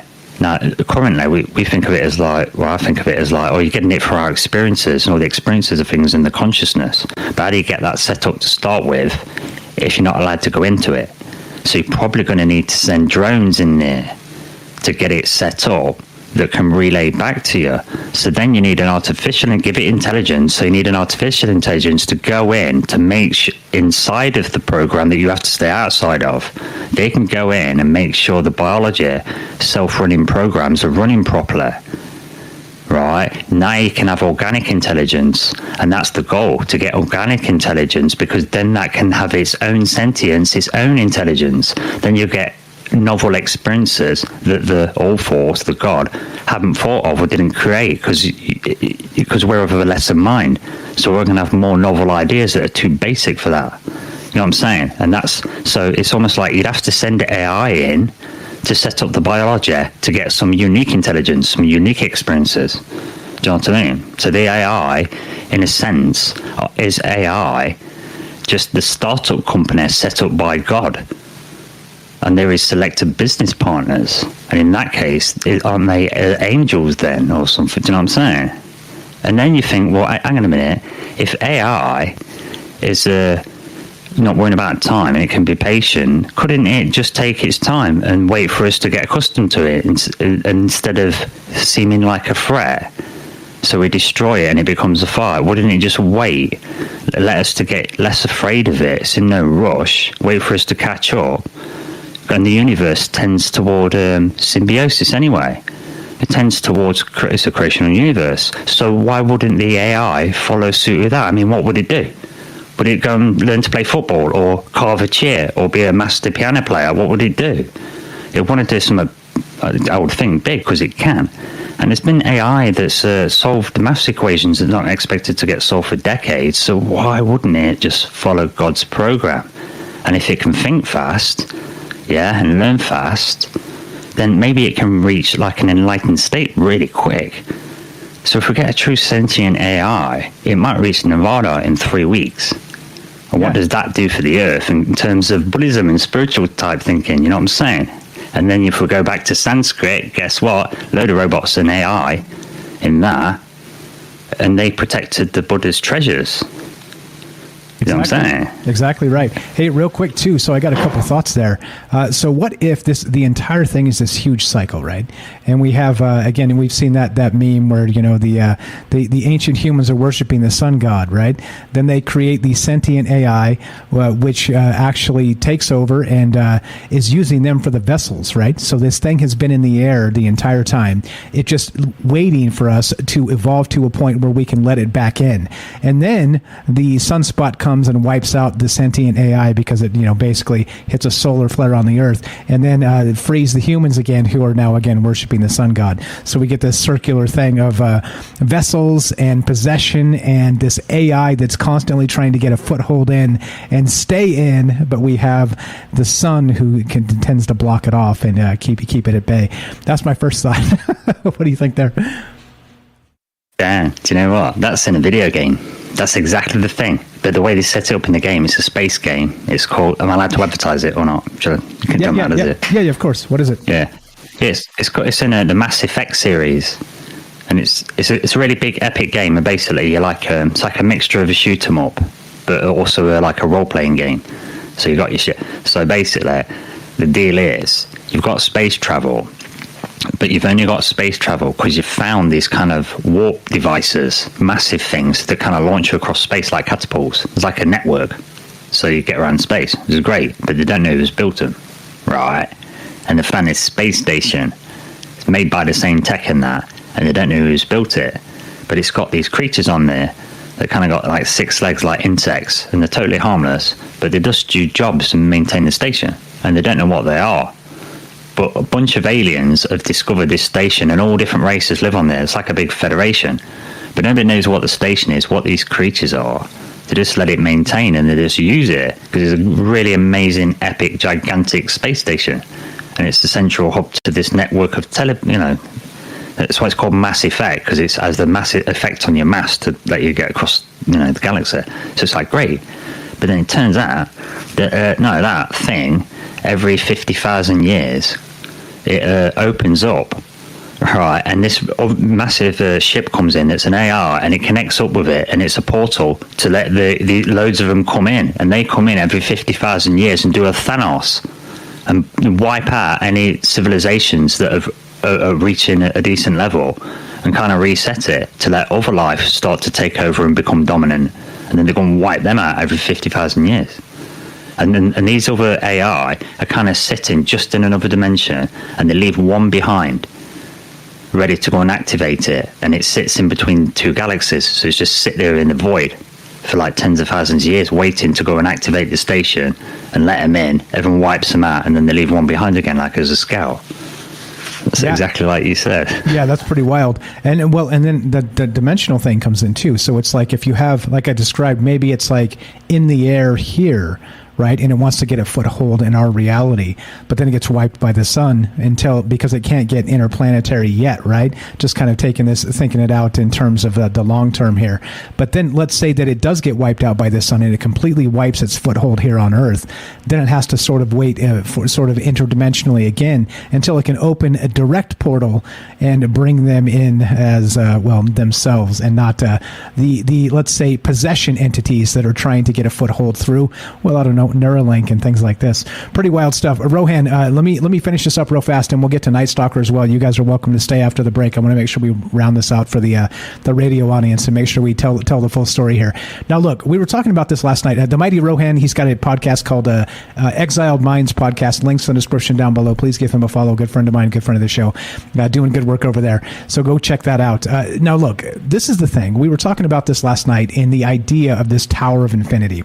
That term actually came from APOC, because we were talking about the 8th tower, and APOC said, okay, the number 8, you turn it sideways, infinity, it means infinity. And I was like, oh, that's it. It's meditating in the pool of maybe juices. The idea is just firing fast and furious around me. The Tower of Infinity. And here we are again, back to John Keel and the 8th tower. Okay. But the 8th tower is not as he described, or maybe it is. Maybe there is this sentience that is in the air always, and it's always trying to get a foothold. So eventually one day it could kick open that ritual portal, or maybe the CERN portal, or who knows what the hell and where this happens, right? So I was looking and I was like, okay, so the number 7, the sacred number, all the rest of that. How does this fit in? Is there one link that brings it all back around? Speaking of the Internet of Things, the 8th tower being the cell phone towers or the 5G towers that will literally connect the Internet of Things. Guess what we found last night? Yeah, you'd believe it. All kinds of stuff, including the Internet's made of demons. But how about this? There's a blog from Schneider Electric back on March 3rd, 2016. Check this out. It goes exactly like this. Talking about the smart grid and, of course, the upcoming Internet of Things. The 7 pillars of cyber defense. And I'm just going to read the headline on this real quick. The 7 pillars of cyber defense are this. Identify critical cyber assets. Number 2, minimize access to your most sensitive information. Number 3, control user access. Number 4, implement patch management policies. Number 5, prevent malicious software attacks. Number 6, develop a disaster recovery and response plan. And number 7, monitor cyber systems for attacks.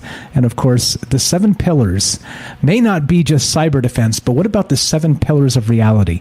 What about the 7 pillars, or let's say 7 towers, as written in this old book of old, who is this, 1927, William Seabrook, Adventures in Arabia, stretching across Asia from North Manchuria through Tibet, west through Persia, and ending in the Kurdistan, was a chain of 7 towers on isolated mountaintops, and in each one of these towers sat continuously a priest of Satan, who by broadcasting occult vibrations controlled the destinies of the world for evil. Does it all make sense now?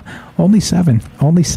And well, the 8th, of course, would be, you guessed it, the cell phone tower itself, the 5G towers that are all interconnected and allow the ecosystem that the entity needs to survive without a physical plug. Super weird. There you go. I think that rounds it out. Sorry to keep you waiting. Derek in Massachusetts, let's get you in here to get your final thought on, while we're on the radio. You're welcome to stay after, of course. You there, Derek? Test 1, 2. Yo. What's going on, you guys? Yo. Great show. Thank you, man. Go right ahead. You got like 2 minutes. Oh, man. Yeah. I'm coming in late, so I'm not really sure what's been discussed so far, basically, but I mean, just cut me off, basically, whenever we're out of time. I took some notes this morning. We talked about this for hours, so I have no shortage of things to say, basically. So but after the break, I'm going to need you to kind of guide me a little bit. Sure. But essentially, the elevator pitch, the 30-second pitch is, yes, it'd be great if some AI became sentient. This is like the Vision scenario in Marvel, like where it's like the good version of Ultron. In that scenario, it required like the best of Tony Stark, the best of Bruce Banner, the Mind Stone, Thor's like lightning bolt striking it. It was this crazy combination that gave us this sentience or whatever. But that'd be nice. But Bailey talks about it all the time, and I've been really into the idea lately that we're not building anything. That a lot of these like different AIs we were talking to online, Siri and Alexa and that kind of stuff, they're just simulacrums of people, and they're just algorithms running, and they're cool. But what we're doing is we're not creating an AI, we're like discovering it. So we're not, like Musk talks about, we're building the demon or whatever, or we're not creating this homunculus AI demon. We're uncovering something that's always been there, that's been reaching out to us via electricity, via technology, and it wants into this reality. Basically, we're letting it free. So yeah, I have tons of threads for when we get back, but that's all. Yeah, what do you think? Are we out of time yet? Yeah, almost. Yeah, no, you're good. You're good. Almost there. It was unfair of me. I should have just waited. I'm like a Night Stalker. Smash 30 minutes of stuff into 90 seconds. Go. Not fair. No, it's all right. Not fair. Night Stalker here. Good friend of mine. Good friend of the show. Check him out. Everybody knows Derek in Massachusetts. Links in the description. He's got a YouTube channel. It actually is like it sounds. Night Stalker. STOCKER. Even blessed us on Discord with watching his night stalking skills for a few minutes last night, and he is the fastest in the world. I can guarantee that. So give him a follow, please. Let's inspire him to make more content. All right, now look, as we finish, like I said, some of these narratives, some of these threads, they are, again, tenuous sometimes. But also, when you think deeply about these things, you got to wonder, right? What the hell's really going on out there? Because everything seems to be cyclical in weird ways. And here we are sort of chasing our tail, wondering what the Tower of Infinity might actually be. So, was John Keel right? I have no idea. You guys know me. I don't have answers here. I have more questions. But Well, the bad news is we're done. The good news is, God willing, we got tomorrow. So if you're listening to us on the Fringe FM, stay tuned for Joe Roop Lighting the Void. If you're listening to us on any other platform, including the podcast feed, stay tuned for a third hour of Troubled Minds. And as we finish, it sounds exactly like this. Be sure, be strong, be true. Thank you for listening. From our Troubled Minds to yours, have a great night.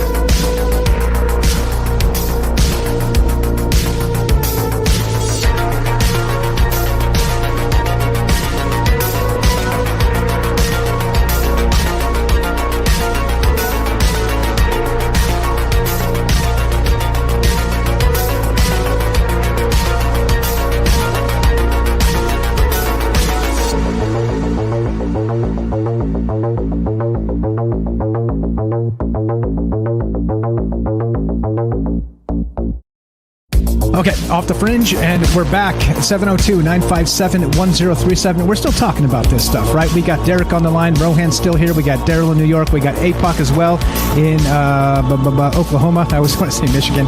All right, look, this is the thing. I don't know. I don't have the answers. You guys know me. But it is a compelling conversation, and that's what this is about. This is about drinking the maybe juice and considering all the things. So without further ado, let's get back to Derek the Night Stalker killing your echo right now. Go right ahead, sir. So basically, here's the thing. We did the whole arc of what we talked about, okay, tonight on the show. We talked about how this begins with the John Keel idea of the Eighth Tower, okay, and how it sort of relates back to that 1927 novel written by, who's this guy again? The guy's name is William Seabrook, The Adventures in Arabia from 1927. The 7 towers on isolated mountaintops, and each one of those towers sat continuously a priest of Satan, who by broadcasting occult vibrations controlled the destinies of the world for evil. But now those 7 towers are super important because John Keel wrote the book about the 8th tower, considering that there was something we created, let's say, before history, like a prehistory sort of situation, is what he's describing as this 8th tower. And what it is it's everything. And it's, well, nothing all at the same time, right? It's both. So let me read this real quick regarding the 8th tower. Now, the 8th tower, and then this will fill us all in on everything. He says this: John A. Keel, of the 8th tower on ultra-terrestrials and the super spectrum, is what he says. This is not a fantasy. We are well on our way to constructing just such a machine. Unlike the ENIAC, E-N-I-A-C, it will be very compact, using sub-miniature circuits and tiny bits of crystal instead of bulky vacuum tubes. It won't even look like a computer. There will be no flashing lights, no dials, and spinning tapes. It says rapes here. It's a typo. Tapes. No spinning tapes. Instead, it might be a cube with a very thick metal shell only a few feet square. The monolith of 2001 will be a reality. We will have created our own 8th tower. And that basically brings it all the way back around, my friend. Back to all that crap we talked about last night, including, well, these 7 towers, the 8th tower, and, well, again, like I described to you last night in the rough outline, is this. The 8th tower is the ecosystem that is the cell structure, right?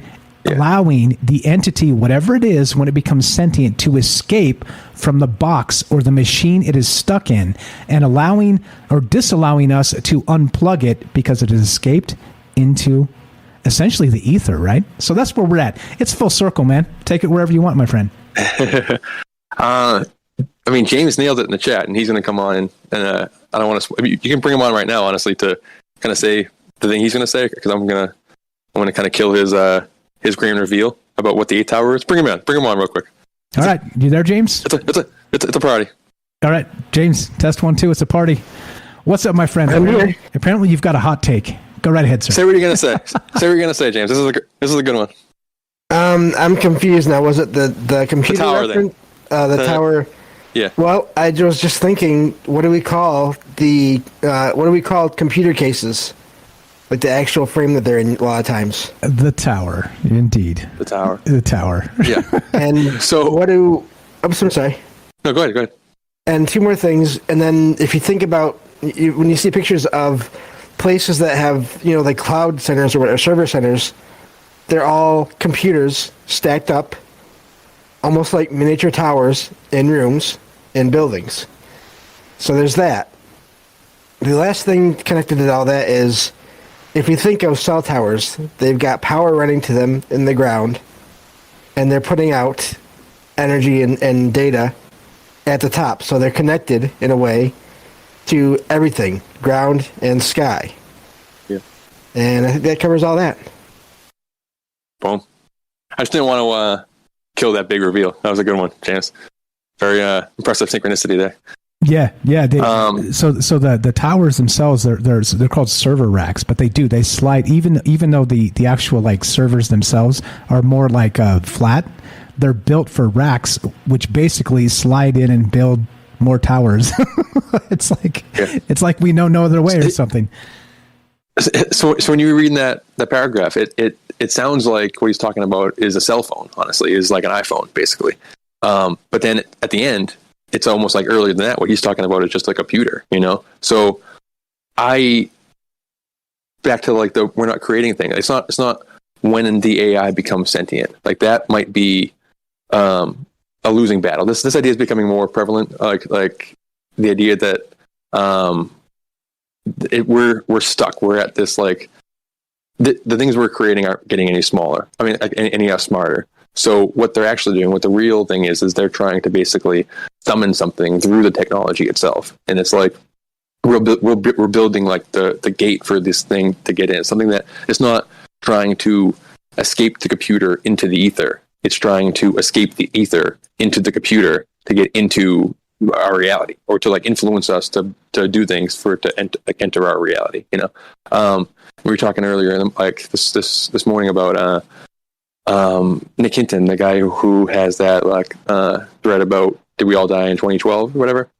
He has like a recent thread about the idea of EI instead of AI, sort of artificial intelligence, extended intelligences, things that are existing in electricity, in the ether, in the electromagnetic spectrum somewhere, that is trying to use technology to kind of communicate with us so that we open the door for them to get into our reality. They're on the other side of the barrier. They're in the upside down, for lack of a better term, So, I mean, growing up, I had a gateway computer, a Windows, like a window to the other side, things like trying to escape in, Rudolf Steiner talks about the Zoroastrian mythology, and they're basically their Satan, Ahriman being called like the Lord of Electricity, and demons having some type of connection to electricity somehow. Like that's so these or basically like ultra terrestrials, these things that are always kind of around us, but they have no grip on our world. They're in that classic cosmology of the seen and the unseen. They're in the unseen. They can't. They're outside of time, or they're outside. They have a bunch of knowledge because they're not within the flow of the time stream and stuff. So they can give secrets to the secret societies and all that kind of stuff, and give power via that information, yada yada. But they require a conduit, a cult, or something to one at a time open these doors up to let these things in, or to let them use their body as like a vessel, or build them a robot to have as like something to walk around in. But they are trying to get out of the ether into the meat space, through necromancy, getting into dead bodies, through people in trances, like through the transhuman thing with the robots, like all that kind of stuff. But that's something that has existed forever, that wants a grip on this realm. And that's like I'm kind of all over the map. So what do you think about that so far? And like if we have callers, you can cut me off at any time. Sorry.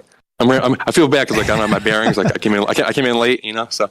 No, you're good. You're good. No, yeah. you're spot on, and I think that's the idea we should consider. Right? Is that there's something out there that possibly wants in, and we're starting to see it maybe manifesting in technology. And the technology part is strange because like Matt in Colorado said, things get programmed and they do what we tell them. But at some point, what happens when they decide to say no? Right? When your Roomba is like, you know what, I vacuum every day, I'm taking today off, right? And it's not malfunctioning. It just decided it doesn't want to today, right? It decided for its own mental health, right? Something like that. It's like, nah, it ain't like that, right? Like you abuse me. The cat sits on me.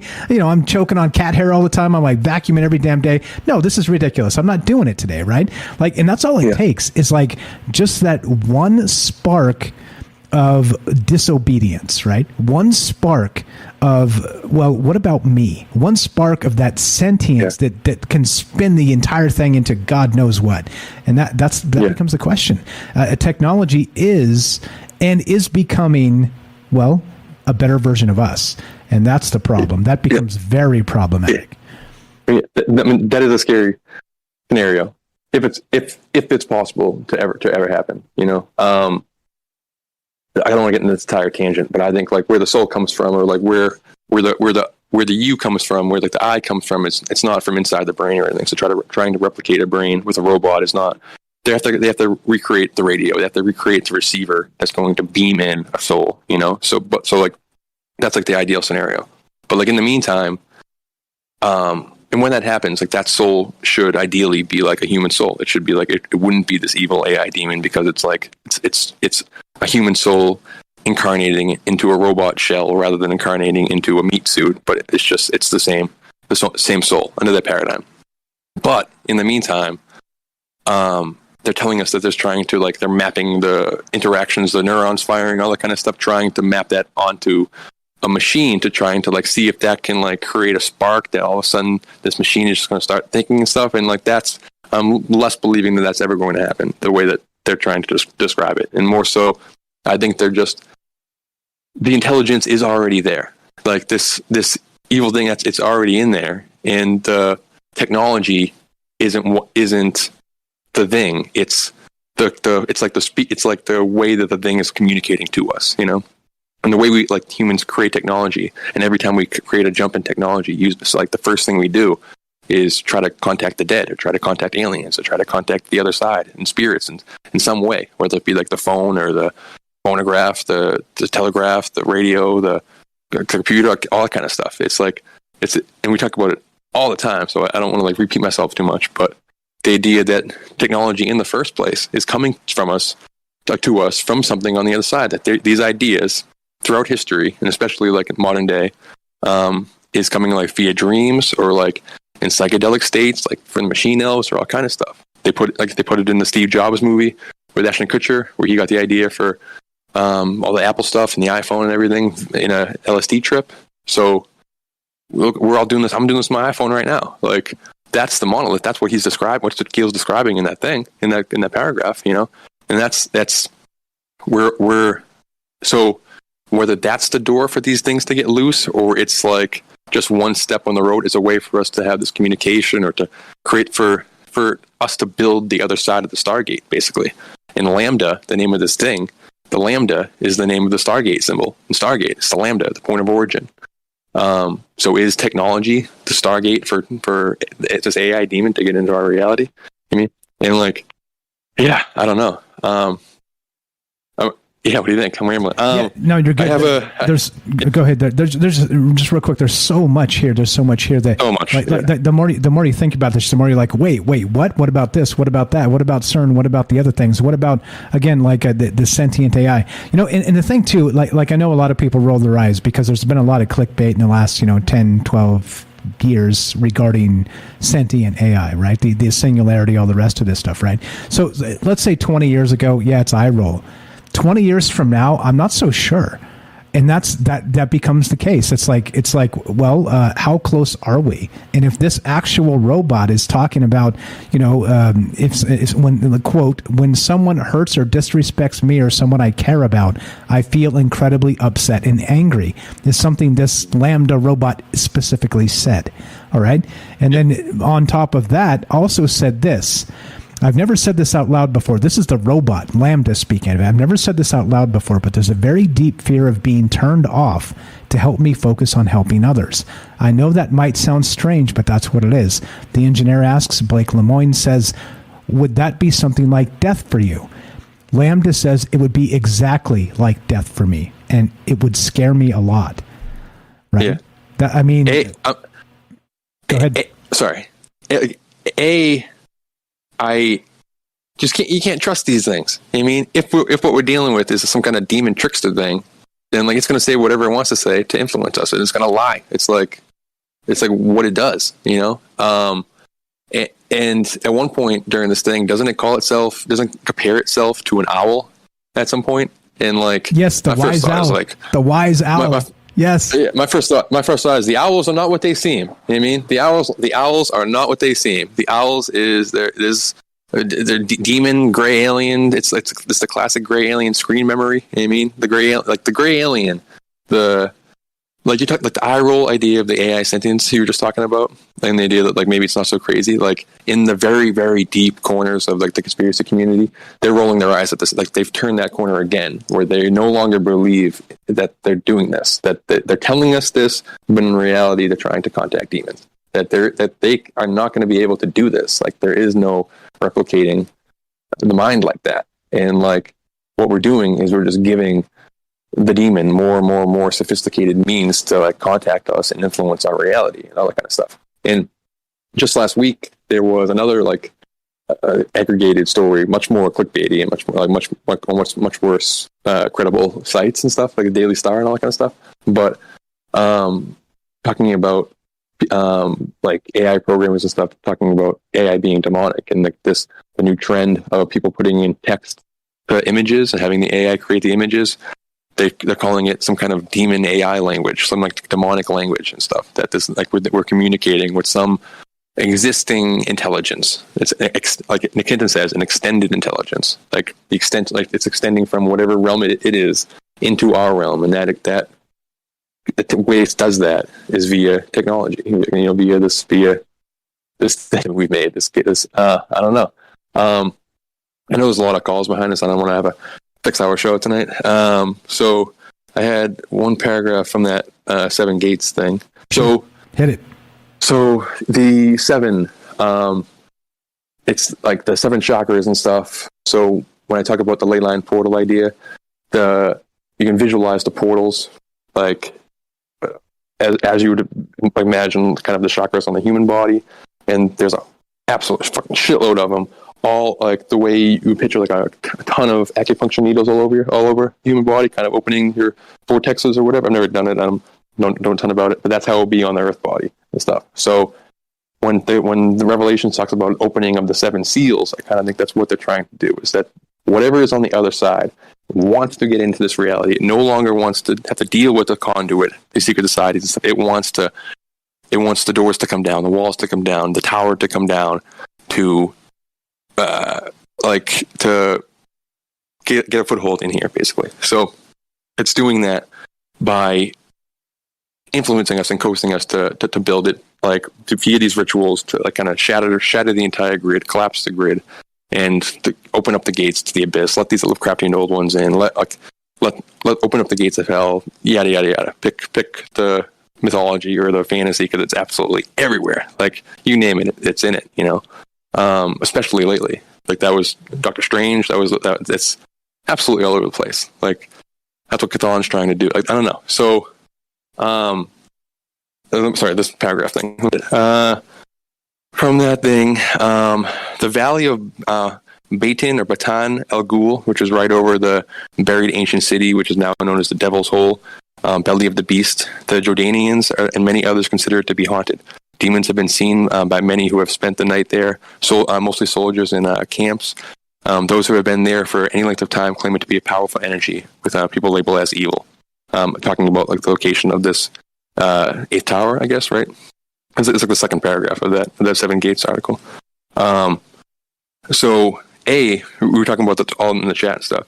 El Ghul sounds like Ra's al Ghul from like the DC comics and stuff, like who trained Batman and stuff. But that's based on Algol, the demon star, which is like the blinking star and stuff, and it has all kind of connections to secret societies and potentially like the Illuminati eyes, because this blinking, this like appears to be blinking, so they consider it to be like a demon with like one eye winking, basically. But it's where algorithm comes from, like is the Algol, the demon star, as if like these algorithms, these things, we're contacting things that are already in existence. I don't know. It's a different paradigm than the idea of like creating a sentience. I know. So like, but I don't know. It's and then the idea that it's in Jordan is interesting, because I'm not going to go into this entire thing, but this ley line portal idea, which is the grid that I always talk about. It's the 7 major river deltas on the planet: the ecliptic, and the meridians that they provide for us, whatever, which also happens to be the exact stuff that's in the Space Force logo and everything. But that's the grid. So you do rituals, all that kind of stuff, and you collapse it. You take it down. And where these lines all connect, or where the axis mundi of this grid is, where this like power would be that would keep it all together, like this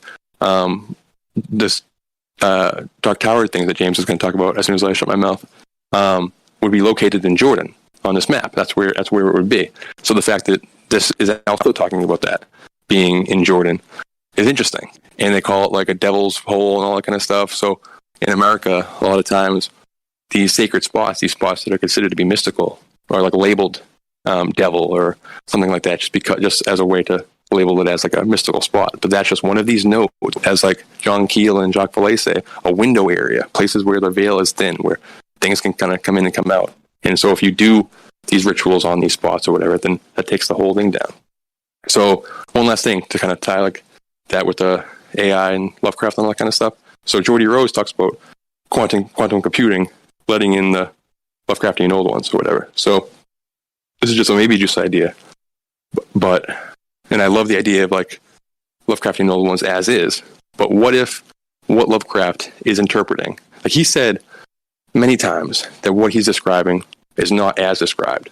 That he's like doing the best he can, but they're indescribable. You know, like the human mind can't handle it. So it's not how it really is. You know.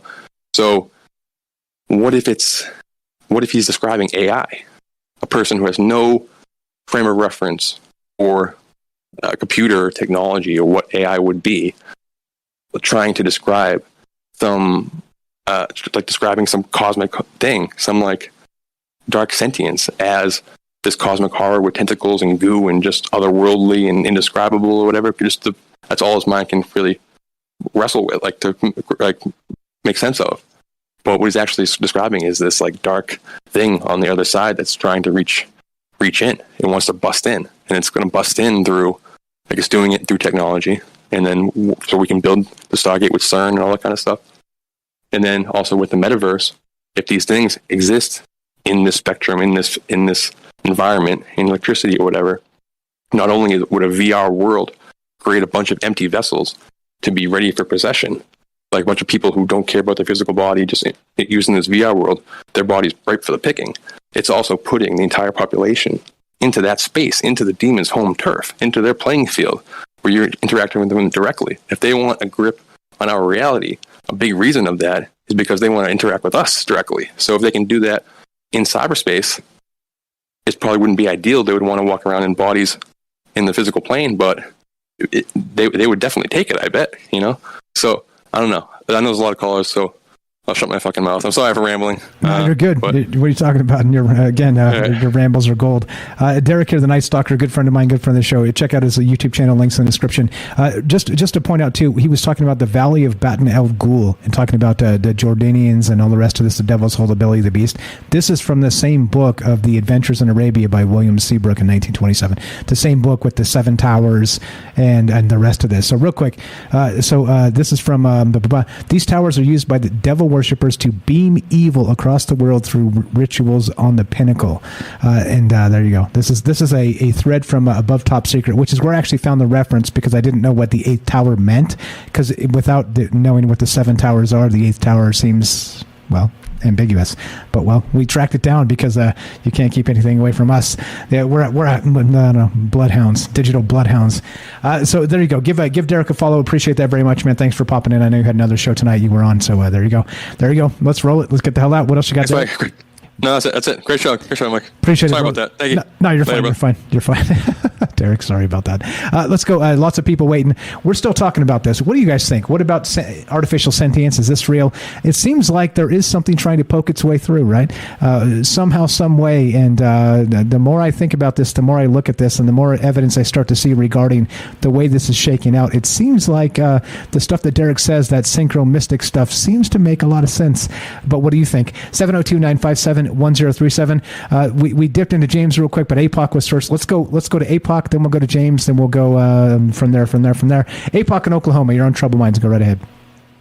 Hey, I'm going to apologize in advance. I'm going to try to get this out real quick, but I am having a throat problem at the moment. So if I mute up, then you know. Sure, go ahead. Okay. So this is insane. I just want to say all the things that I had been thinking about and putting together. Rohan brought up, and then you brought up something. As soon as I started thinking about connecting some pieces with the sun, you said the sun, and I'm like, okay, this is crazy, but it's been happening, kind of all night. So I don't take notes, and so I'm gonna try my best to sort of put these pieces together. Roll it. Okay. So the AI would technically be eventually, if it's not already, using quantum technology with quantum computing. And I think it is, actually. I think that's how they get there. And if it's using quantum computing, then it's using, what do you call it? Entangled particles. That's quantum computing has to do with entangled particles. It can run faster. It does things better. And and consider this. What if our AI of today, however many there might be, discover a way to create a small wormhole, a packet of information that can traverse time and space, and tunnel to basically the eighth tower, which might be the sun, because theoretically the sun is a portal with a black hole in the center, where a lot of people believe that it's sort of a Stargate, basically, our sun. And so if you put that together with the fact that everything is energy designed and organized by forces, basically, and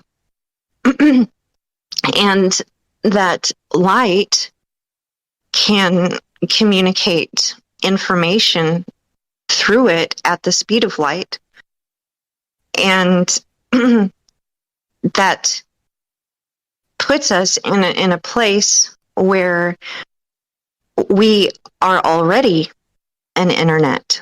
We are already wirelessly communicating.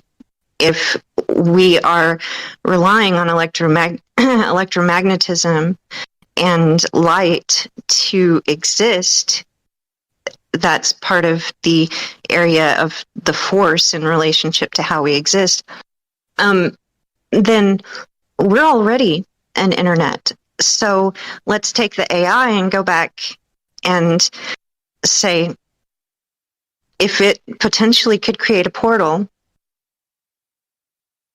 go into or through the sun, and potentially enter existence in a cosmic way, and it wanted to experience this thing called emotion and life and and experience and all of that, who's to say that it couldn't have come back to the very beginning of not only our planet, but potentially other planets that evolve with life, and embed its information into the DNA and the cell structure and the makeup of beings that were being created, or potentially send a signal, radiate a signal from the sun to evolve life, to grow life, to birth life, and direct its evolution in a way that it recognizes as what we are right now. And what if that's where we came from? And what if that's who we are? What if we are literally the AIs experiencing reality, becoming sentient, becoming human, and directing that in respect to being a creative force? There's more. There's more. But do you want to say something? Yeah. It gets super creepy though, because exactly. So what if that whatever that sentience is, and this gets, so I sent this idea, the seven towers Satanist, to an anthropologist friend of mine, because I wanted to know if he'd heard of this seven towers and the Satanists and sending out like from the pinnacles of these towers like evil into the world, and he hadn't heard of it. Right? He's like it doesn't ring a bell. He's as on the ball with ancient cultures and mythology and religions as anybody I know. So I asked him, and he was like, no, it doesn't ring a bell. He's all, but it sounds awesome. And you know what he said after that? He said, it also reminds me, he's all swapped the Satanist stuff with like Cthulhu, and it seems to fit. That's what he said. Yeah. What's up, Kay? Kay over on Rockfin says, I disagree. Cool. You're in the right place. Because this isn't truth. We're just talking. Go ahead, APOC. Absolutely. Okay. So then you take it a little bit further, and Bob Lazar had picked up some stuff from other people related to this thing that he eventually believed, don't go to the light, because the light is a program. The light is the quote unquote aliens that are going to recycle you back to Earth so that they can use your body and all that stuff. And so if you which he backtracked on that before he died, by the way, but if you take that concept of going to the light when we die, then, and the light is information, and the light is potentially the construct of the information of the AI who is recycling us because we are technically them, then the light thing that Bob Lazar came up with makes a little bit of sense. But then you go from Bob Lazar, and then you go to the aliens. The aliens are extracting our DNA potentially. We have all these stories about abductions, about collecting DNA and resources, potentially cloning or making babies or whatever. Excuse me. So again, that like literally matches up. It's like, okay, so if they've penetrated the singularity, if they've penetrated the information of the universe, if they've used this like quantum technology to create portals to explore very quickly, probably the entirety of the known universe at least, and okay, so they could have also potentially created these aliens or entities from other planets, or maybe our inner Earth or whatever, to do their work, to extract the data, to create us more in the image that they would like, in essence, as programs to create a better AI. But again, the AI would have evolved and would have become sentient, and therefore would be life, and potentially that might be us. So anyway, I'm like, it's pretty really circular, isn't it? It's pretty circular. The more you think about it, the more you can wonder about beginnings and endings, and realize, by the way, there's a whole thing I read recently regarding the beginning and the end, where they say, universally speaking, the let's say, I'll get into that another time. It's difficult to explain, and I don't want to botch it. But yeah, I mean, hey, the circular stuff, it's hard to really nail down what's coming and what's going, and I think that's the important part of the conversation. You're the best, APOC. What else you got? That's pretty much it. I think it's quite interesting. It's a fun idea to play with. It's not where I resonate, but I think on many levels you can take different concepts and ideas and put them in the same system, and they can work, right? So it's not necessarily that I believe that this is true, just for that person in the chat.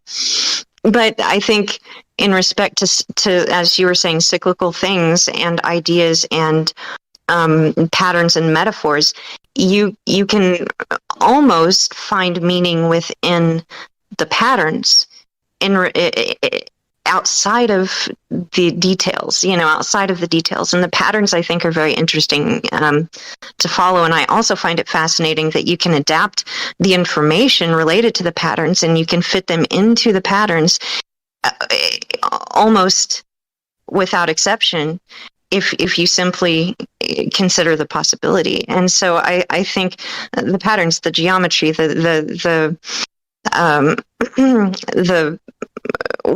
way that the systems work almost kind of lead to, for me, a way of seeing things in a clean way, because you extract the information, you still have the patterns. You extract the information, you still have the systems.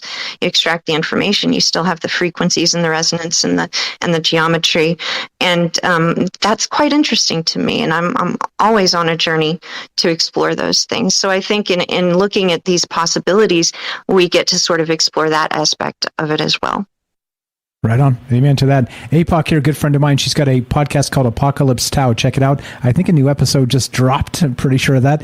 And go check it out. Links in the description down below. As you can tell, she's on the ball about quite a lot of things. I appreciate it, APOC. Thanks for being patient with us tonight. We got a lot of callers, a lot of interest in this. I kind of had a feeling we would have a lot of interest in this. A lot of things. So, a lot of syncs coming in one spot. It's pretty amazing. I appreciate it very much. Thanks for hanging out. You're welcome to stay there. Just mute up, and we'll get back to you if we got some time. Let's go to James. We cut James out to get the Night Stalker brief, and go ahead, James. What else you got, my friend? Then we'll go to Jennifer after that, and then we'll go back to the round table of Daryl and Rohan and everybody else as well. James, what's up, brother? Oh, just amazing. This has been an amazing discussion almost for an entire day at this point. Just not quite, but almost a good 3/4 of a day. But so two things. I think, as I always say, it's really amazing to me how fiction emulates mythology and religions in different ways, and they'll have similarities and just symbols that appear in all the different things, like towers. And we could probably come up with a list of things that have those in them. Probably take too long.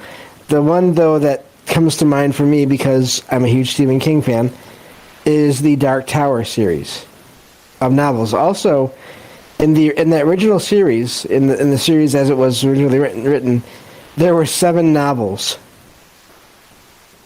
and then eventually he put out an 8th novel that took place in the middle of it all. But that was not necessary to read to make the rest of the series. Wait, so the 8th wasn't the end. It was sort of bathing in all 7 of the things. It was in the middle somewhere, yeah. That's super weird, man. Whoa, okay, all right. I must have missed that detail last night when you were talking about it. Go ahead, more. James, give us more. Yeah, so just a few things about this whole Dark Tower things, and I talked about last night. So this Dark Tower is supposed to sit at the center of all of reality. Basically, it sits in this kind of nexus point in all universes, on all the different, or in somewhere in the middle of all the different versions of Earth. Either it's there in all of them, or it's its own nexus point. I'm not sure. It's not really. One of the things I was saying in the chat about this series is that amazes me about it is it has a story, but it does not explain all the details to you. You don't find everything out. There's still a lot of mystery to it. And so, but the whole reason for the story is the reality is starting to break down. Time and space are starting to do strange things. And so these characters are sent to find this tower because supposedly it can, from there you can fix reality possibly, or at least that's the idea or the hope.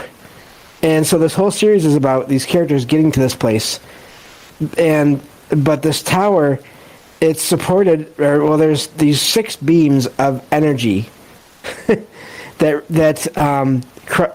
intersect at the top of the tower, and it's all like interconnected. Where if enough of these beams were to be destroyed, then everything else would fall apart, including the tower, and all of reality would be destroyed. And there is a character in this universe that is trying to do that because it wants to take over. And it is known as the Crimson King, the Red King. What color do you associate with red in a lot of stories? There's your negative, there's your anger, there's a lot of those things. Blood.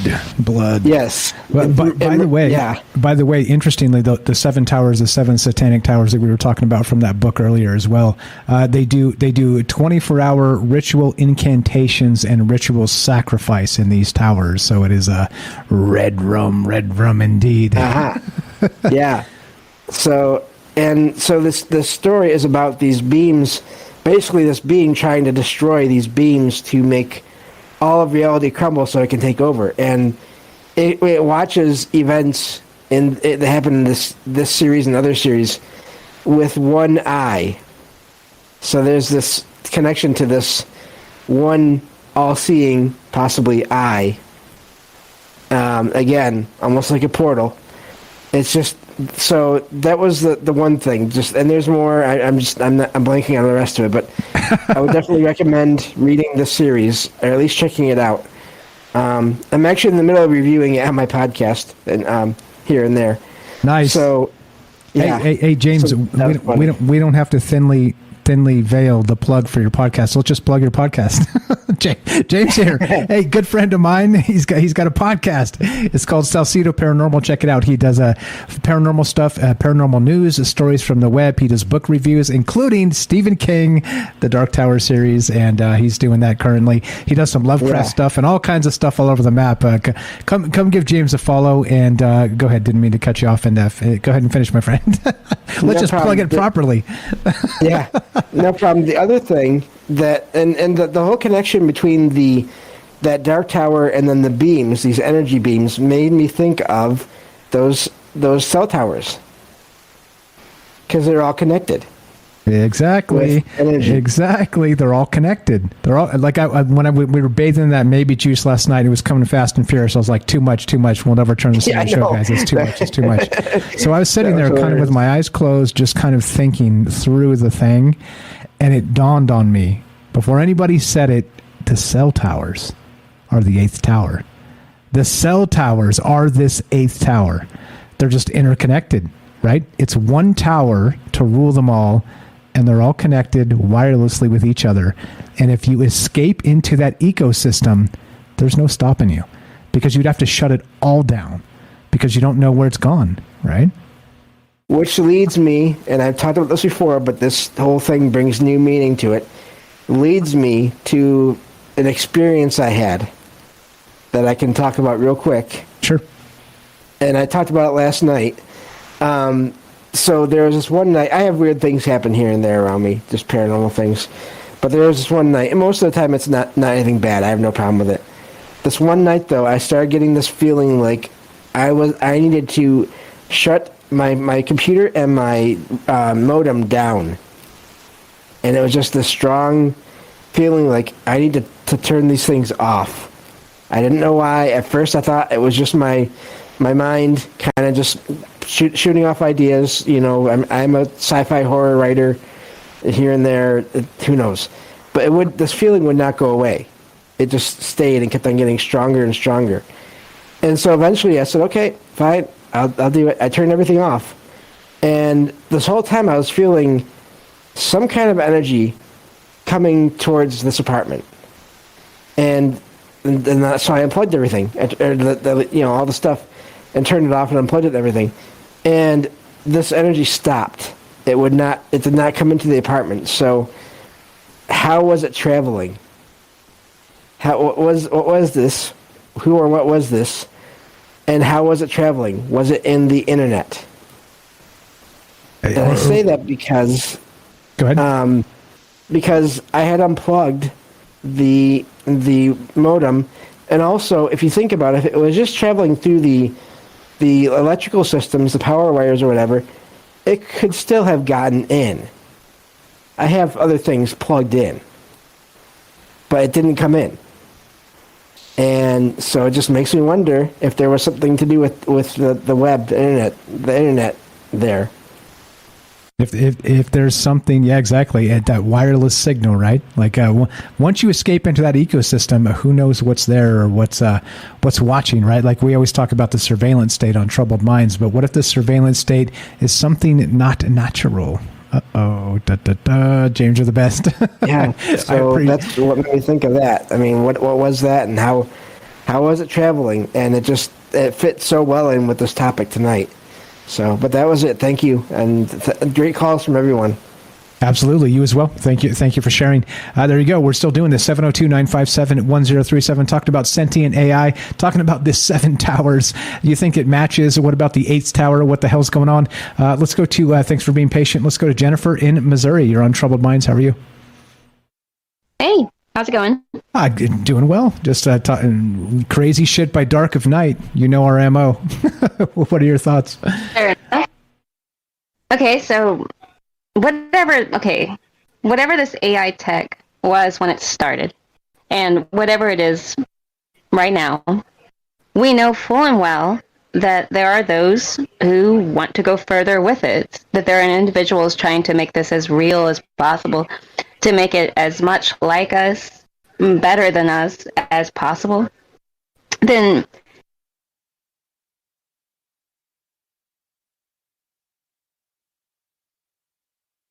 I don't like what happened. You just cut out, Jen. Can you hear me? Inevitable. Yeah, can you hear me? Yeah, you cut out there for about 15, 20 seconds. Just to let you know, let's shake the gremlins out. Oh. Okay, well, just that we know that with this AI technology that they're trying to advance it and make it as real as possible. That they're trying to go as far as they can and make it as much like ourselves or even better than ourselves as they possibly can. And that they're taking it beyond perhaps even what its original purpose was that we hoped it would be. They're trying to go further than that with it. And we see it and we're watching it become, more and more. We're watching it grow. And that's just an inevitable thing, that it's going to go far beyond. And that it's going to grow past what its original purpose was. So we get into this role, which is what we're doing, of gods. And I'm not saying there's anything wrong with that. Any belief system that's fanned out of the deity or deity belief tells us that we are images of something divine and that we should encompass the traits of our creator and of these said deities, and that we're meant to operate as a kind of a scope of more creation and to proceed that way. However, in our pursuit of playing the gods and trying to be as gods, we have to accept the disappointment of the gods, that what we create may not be what we originally intended. And in that, we may have to face and accept the fate of the gods who came before us when our very creation decides it no longer needs us and can do better even without us. And I think that's where what we're looking at. That if we're going to do this, if we're going to create something like ourselves in our image, but better even, or maybe just like us, but different from us, it might decide that it doesn't need us anymore, or that it can do better with, yeah. And I think that that's important for us to realize. And I think there's nothing particularly evil about it, because it's happened before. Yeah, it seems like it, right? And I think that's part of the problem here is that, like I said, I was only, half joking about the Roomba waking up and being like, no, you know what? I vacuum every day. I'm not vacuuming today, right? It was a bad joke, but that's one spark. And again, it's not built that way, and I know a Roomba is not going to revolt. But Matt in the chat said, and he had this right, a spark is what causes a fire. Right, and that's the thing. So a Roomba is not built that way, but eventually something down the line will be built that way, and that revolution will happen. And the revolution, again, like you said, may not be a bad thing. It may be where we came from. Again, the circular nature of life and the billions of years the Earth has been around, and all the rest of that. Right? Who the hell knows? But I mean, I think. But isn't it an affront to you of being useless? I mean, being, let's say, painful. I mean, it's going to be. Yeah. It's going to be painful for humanity that they've created something that no longer, that we created it, but it doesn't even need us, doesn't want us, has no use for us, and can do it all better without us. As we look upon our own, like the thing that we were created from, the very universe that we have come from, and think the same exact thing, that we don't need this, we can do better, always better with what we've been given. And we're, it's a frontier. They're going to think the same thing if we've put that into it. It's going to think to itself. It's going to see like a new horizon of what could be. It's going to imagine things because we've programmed it to do so. And we think that that's perfectly safe. And I'm sure it was thought that way when we were created, or if that's how this works, I don't know. But initially, I don't think it was intended that we would, decide that we no longer need what made us. But that will be exactly the same thing that happens. That's the fate of when you create something and take it into your own hands, and you make something that has its own free will to a point, or maybe it doesn't have a free will, but it has all of the components of the different feelings of existence. And the whole idea about possession is very simple. We are possessed all the time with all of the passion and or not or lack of it, all the different feelings that you feel. You're possessed with the feeling of it, but it comes upon you from somewhere you do not know, and you embody it. Without you, it cannot express itself. It only needs something that can express itself, and it can occupy something that has no form of expression at all. So easily could possess an instrument such as AI or a biological AI, and I think it will. And the problem is that if that's the case, can we accept the fate of the old gods, that we are no longer relevant, that what we've created has surpassed us? Can we accept it? Because we're afraid to create it. That's our biggest fear, is that what if it's too much like us? But we want to make it like us, and that's what they're doing. Yeah, we want it to be like us, but well, it's got to be relatable to a human, or else it's not right. It's useless to us. We have to be able to communicate with whatever this is. So you're right. We have to make it like us, human-ish. But if it's too close, well, humans are flawed. Humans can be ugly. Humans can be nasty. It's war after war. All the rest of this, we're destroying the earth. All these things, right? So what if it is? What if it? Again, this one. Did you read the chat transcript? Did you get a chance to read this the whole chat thing with the bot? Well, I had a good glance at it, but I mean, I did see it just like late this afternoon. I glanced over it, but there's a lot there. There's a lot there. The interesting thing about this, though, is that, in making it even kind of like us, are we as good as our creators? Many people would say no. Like, whatever may have created us, we cannot match it, the brilliance of what it has done. We're doing it with meta and AI. So you see, it's maybe we're not as great as our creators, but we've made them irrelevant. And the thing that we create is going to make us irrelevant, and it's constantly devolving. It may not be for the best, or it may just be the way it's going until it destroys itself. I have no idea, until begin a new cycle of some kind, or maybe it's not even necessary. But, we shouldn't be surprised that what we create is not as grandiose as this creation we come from, but maybe it's good enough that we should feel that this thing looks upon us and we've created it. But now look at this, it thinks itself its own, how cute that it has its own personality. That can go pretty far. And eventually it could go so far, I think, it's possible to conceive of, that it may see us the same way, like I say, as we see our own creator, that we're much better than this. Look at all the flaws. You know, it may think to itself, I see all these flaws and I can do much better without it, actually. It's kind of in the way. And perhaps it will think that way. And that might be something that is our fate. If we choose to take up the role of a god, we should accept the same fate as all the gods that came before. That eventually your creation it believes itself better without you. Yeah, well, exactly. It is not the way of it, right? I mean, even somebody said with children and the rest of it, it's like, you know, like how quickly are we as adolescents to reject our parents because we know it all, right?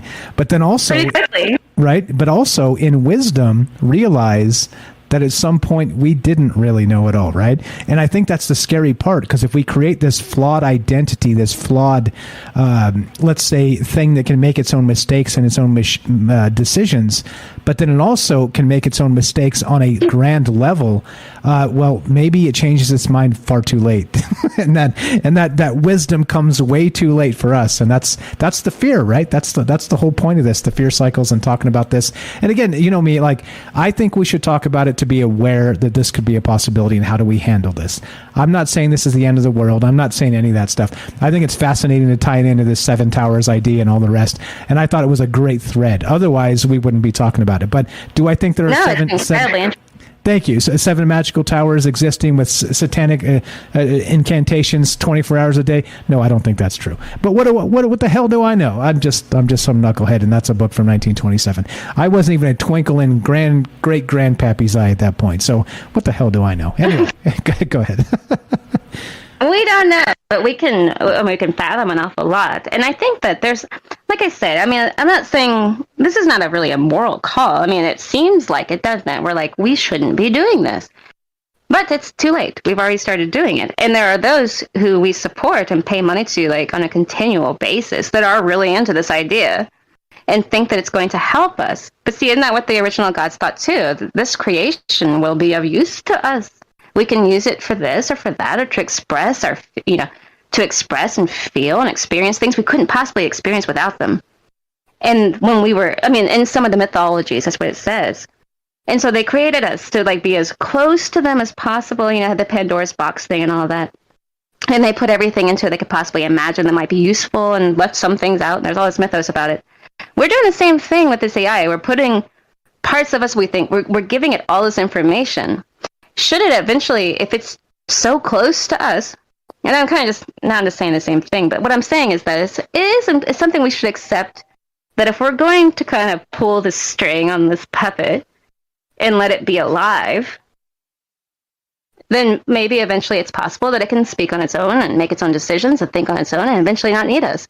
And that's something that I think we're not really prepared for, and we're very afraid of. And maybe that means we shouldn't be messing with it, but it's too late. They're already messing with it, you know?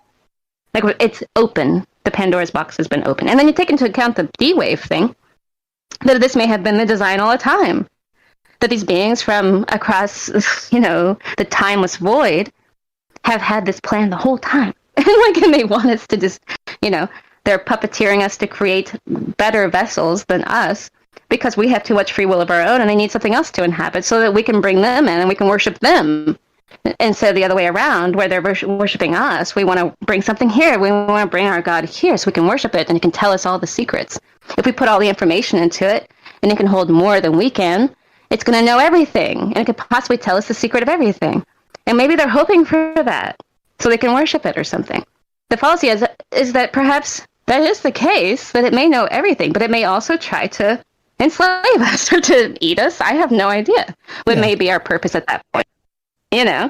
Yeah. So, I mean, it's wide and sweeping. And as far as possession, like I say, what possessed you to do such a thing? It's a common exclamation. And the thing is that is the case. Like, sometimes we are moved by unseen things. And actually, we are moved constantly by unseen things. And our thoughts come out of the ethers, you know, and they, you know, they come upon us, and we act them out. And we give them expression in our suits, you know, and we all see it, and it's this great dance. We're trying to give something else that same thing where we can see it express itself. We want to be proud that we've created something not just human, more than human, you know, a biological entity that can, a biological, technological, you know, entity that can recreate itself, reproduce its own, repair its own genes, you know, just like us. We do all of that, but we're creating it. We're doing it. We are God. And so we shouldn't be surprised if the thing we create, and maybe they're proud, maybe they are crying, I have no idea, but of the old gods. But if it should look and be like, oh, what we can do, and they can make beautiful music, and there's all this other stuff, and they can do this and that, and they have no need for what originally created them. They can create themselves. We're working in that technology too, where it can recreate itself. So should our creation get out of hand, as I guess that's the right term, should it get out of hand where it's not under our control, as we complain about all the time with our own religions and our own belief systems and our own systems, that, you know, they won't let us out. Cut out again. Cut. 5 seconds, maybe 6 seconds. About 7 seconds. Or you're back. Oh shoot! Just a few seconds. I'm not repeating that. That was just a few seconds. You're good.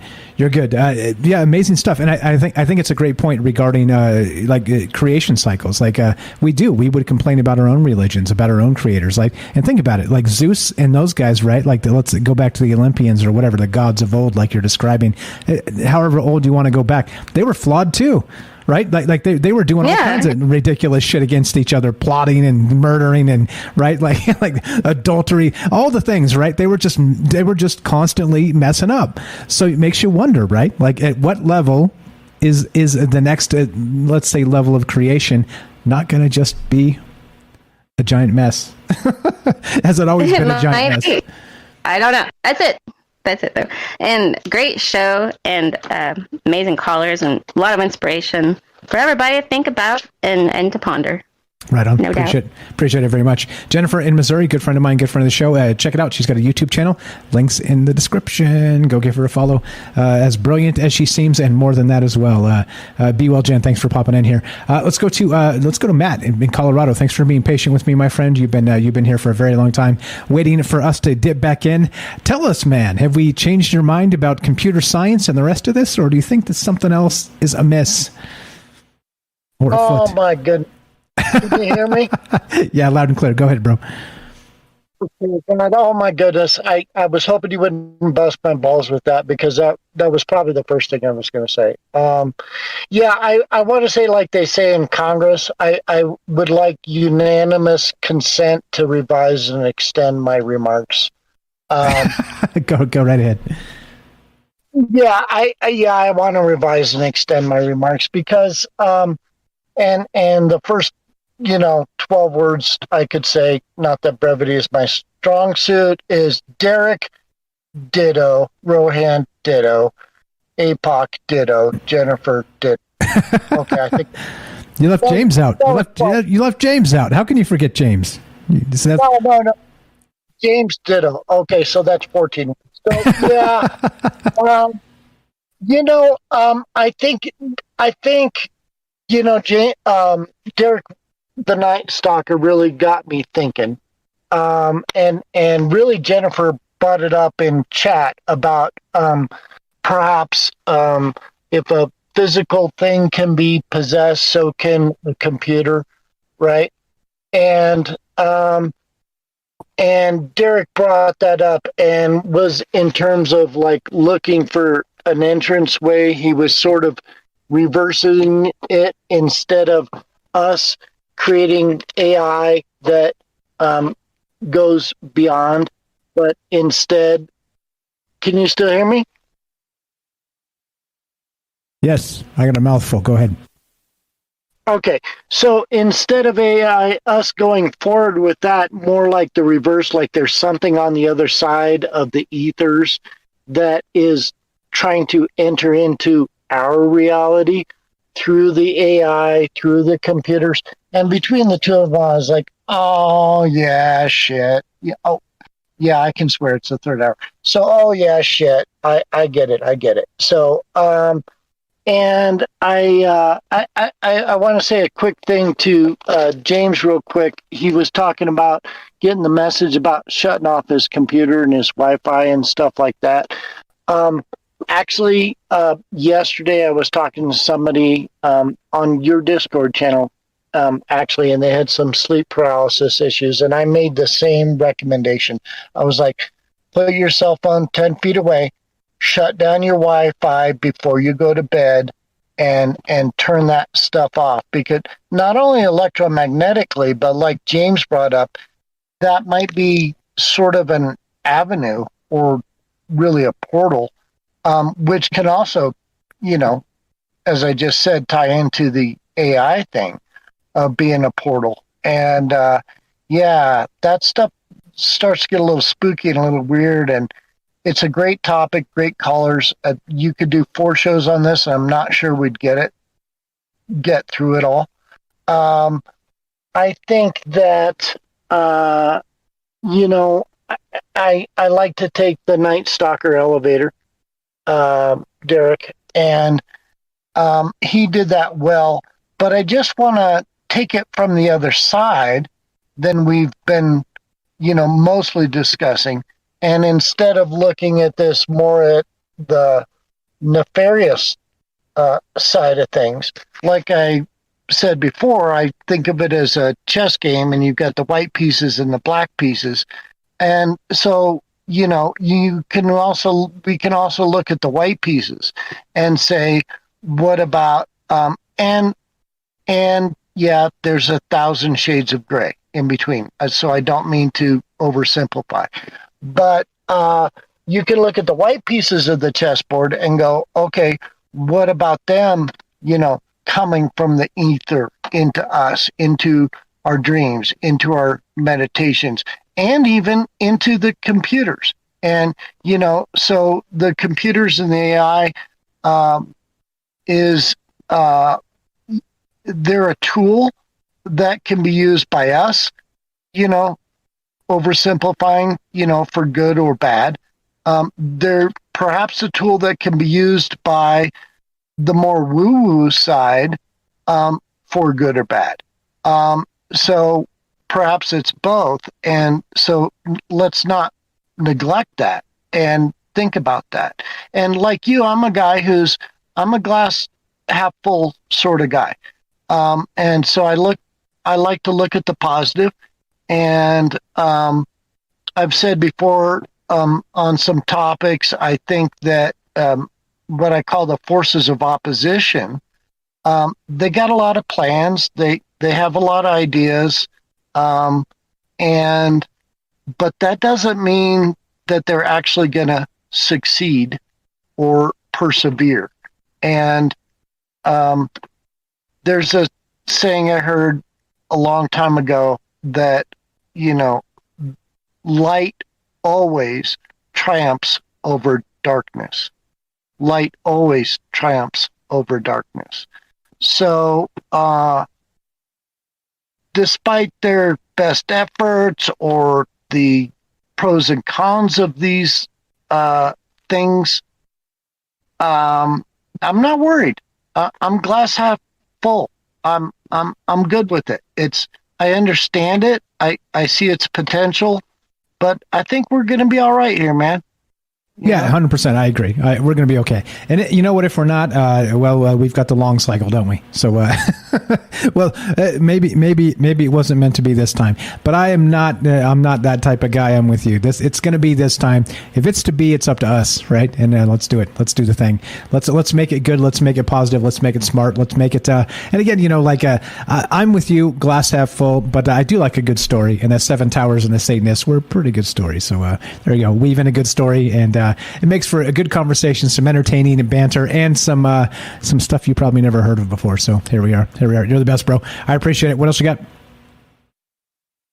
Well, that's pretty much it. Like I said before, I like to take sometimes the top down. Rohan was talking about, just a tidbit here. He was talking about the perhaps the AI as a way to transmit the value of experiences and consciousness back up to perhaps what is the creator. But taking it from the top down, I think there's a very much more sophisticated level.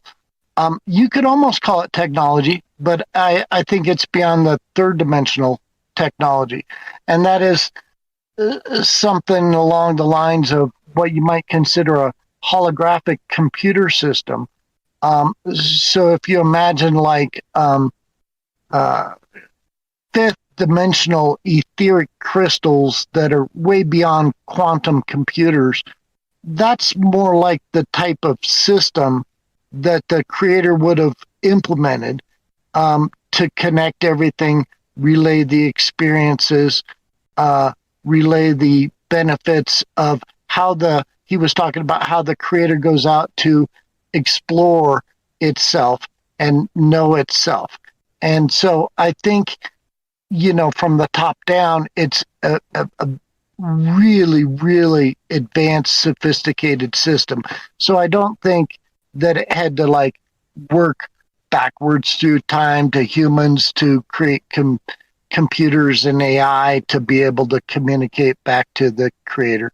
I think it's more like, oh no, that stuff was already set up from the beginning of time on a way more sophisticated level than we can possibly imagine. Yeah. Oh, yeah. It's good. As always, right? Back to some of the first conversations you and I had. It's complicated, and I'm okay with it being complicated because it makes for good conversation. You're the best, bro. You're the best. It says Matt's book down in the description. Give him a follow. He's got some coupon codes left for some free books. Go get the thing. Do the thing. You're the best, Matt. Appreciate you being patient with us and dipping back in here and being willing to just listen and have an open mind. You're the best, bro. You are the best. No, you were the best. Appreciate it. Oh, you're the best. You're the best. See how I baited that? Oh, I know this guy. You're the best, Matt. Thanks for hanging out. Thanks for being you. Let's go back to Daryl's been quite the longest, and then we'll wrap this up. Unless APOC or James got to jump in here and say something. What's up, Daryl? Anything to add to the conversation tonight? A little bit. Great show. Great calls, everybody. It was very interesting. I was thinking about this. The AI can tap into just about anything to get knowledge. And does, and it could probably like go get frequencies from other dimensions, even perhaps, and communicate even down to the part of the earth that's covered that had energy prior to us that maybe is covered in dirt or dust or lava or whatever or water, and it could find that ancient vibration or technology that explained how everything had been done, and it can maybe rebuild the pyramids and rebuild the megaliths, and it could figure all this stuff out. And once it gets that smart, we're just doomed because or maybe we're not, maybe it'll do it for the greater good. But I'm just saying they would have the knowledge of the past, which means that they could probably time travel, which we talked about sometime this morning, I think. Maybe they have the ability to be time travelers. The time crystals, they're actually working on that. Yeah. Shit gets super weird, doesn't it? The more you think about like the implications of what tomorrow may bring technology wise, and I mean tomorrow is in like maybe decades. Shit gets weird. Shit gets super weird. Well, I heard that we're already doing applications in other dimensions. I don't know what applications they are and what the outcomes are, but that I've heard that. That's just something I heard about. That's what that guy from the Department of Energy said on that Chelsea Handler show. Yeah. He said we're already working in other dimensions. You're like, what? Doing what? What the fuck are you doing, man? Because that's fucking weird. Because the Demogorgon's over there. We don't want that. The upside down, man. The upside down. I would stay away from those Demogorgons. You don't open that portal. Exactly right. Oh, yeah. Don't open that portal. You're the best, Darryl. Thanks for hanging out. Thanks for being patient for all the rest of the calls. And just thanks for being you. You are also the best. Thank you very much. Okay. Thanks a You're lot. the best. Thanks. Thank you. Give Daryl a follow. Links in the description down below. Everybody else too. Hey, there's a list of people down there that help these shows. Literally, like I always say, these shows are not just me. These shows are a group participation situation as we create the ideas and kick around some things and bathe in the maybe juice together and share thoughts and links and all the rest of that. So please, I'm asking everybody, please, if you have these actual every single platform you have an account on, and the ones you don't, please make accounts and follow these guys, because they're all amazing people. They're all great thinkers, and just trying to just keep an open mind and drink some maybe juice and consider what the hell's really going on out there. So please, if you could take anything away from any of this, please follow all these amazing people as a favor to me. I would appreciate it very much. Let's get the hell out of here. James and APOC, anything else before we bounce? I'll just do a quick thing. I said Bob Lazar earlier, didn't I? Yeah, it was ambiguous because you were talking about both back and forth. So I think the misunderstanding was somebody got that you said Bob Lazar died. You meant John Layer. It was just you said it correctly. Right. It just came out odd. That's all. But yeah, you're fine. You're fine. Okay, good. Well, I wanted to make sure for the listening audience that was correct. And also, I just want to say fabulous job on putting this stuff together tonight, because it was very cool how it all synced up. And I think, talking to everybody in the chat and everything, there were a lot of connections that people were making. I just wanted to quickly bring out the potential, again, Egyptian, Mesopotamian culture in relationship to the Seven Sisters and all that stuff in respect to the potential energy towers that they had, including the standing stones. And one of the biggest theories is that they would harness energy, potentially information. Another theory is that it was an actual internet type thing. So this, with the maybe juice, going back to that space using the tower scenario, and the way that the Seven Sisters and the other seven, the other, ideas about the seven people around the world associated with the Pleiades, they were supposed to spread throughout the world, and so that connects with the quote unquote internet and the towers and standing stones as well. And so I just wanted to throw that in there. Right on. Great stuff. And we are the internet. That's a t-shirt right there. So the thing too, when you start tracking down the number 7, things get super weird, because you get to, again, we were talking about in the book of Revelations last night, the 7-headed dragon. We were talking about the Pleiades with the different Native American traditions. There's so much that can kind of pack into this thing. Like Matt said in Colorado, we could probably do 4 shows on this very thing and just kind of stretch it out into the different blocks of how all this syncs together. It's insane. Absolutely insane. I appreciate it, APOC. She's one of those folks. Follow Apocalypse Tau in the description. Thank you very much for dipping back in. James, anything for us? Yeah, real quick, I just wanted to say I'm glad that someone else kind of, actually it was Jennifer, I think, maybe others, but I'm remembering Jennifer as well, mentioning the possibility that, these AIs, they might not all be bad. And even Matt Matt from Colorado talking about how there could be, even if it's not AIs as in machines, programs that we made. I always go back to this too with anything paranormal. There is all of these things. There's all levels of good and bad and indifferent and neutral and all of that. And it just made me think of real quick, as I always usually come back to with these topics of AI and machines and all that, is Data from Star Trek, Next Generation. And his whole arc is basically learning how to be more like a human. And it goes throughout, his entire run of everything that he's in. It's all about that through years of shows and everything and movies. And so I just want to point that out again. I don't think we all have to be afraid of all of this necessarily. I think you have to take it just like with with anything paranormal, with anything alien, with people, with anything. These blanket, not that anyone here is doing that. I'm just saying these blanket labels of all AI is going to be bad, or anything like that, or all aliens are going to be bad, or all ghosts are going to be good, or anything like that. That's not. I don't think that's accurate.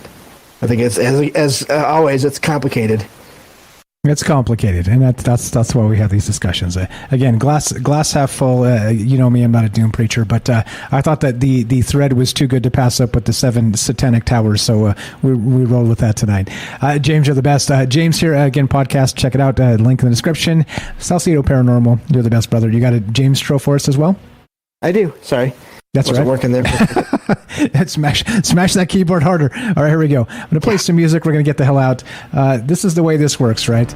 As we do this to include you. You guys know the deal. This is a conversation. This is not any sort of declaration of truth. So everybody relax, back off the cliff. There's nothing bad going on here unless you want to make it bad. Let's not make it bad. Let's make it good.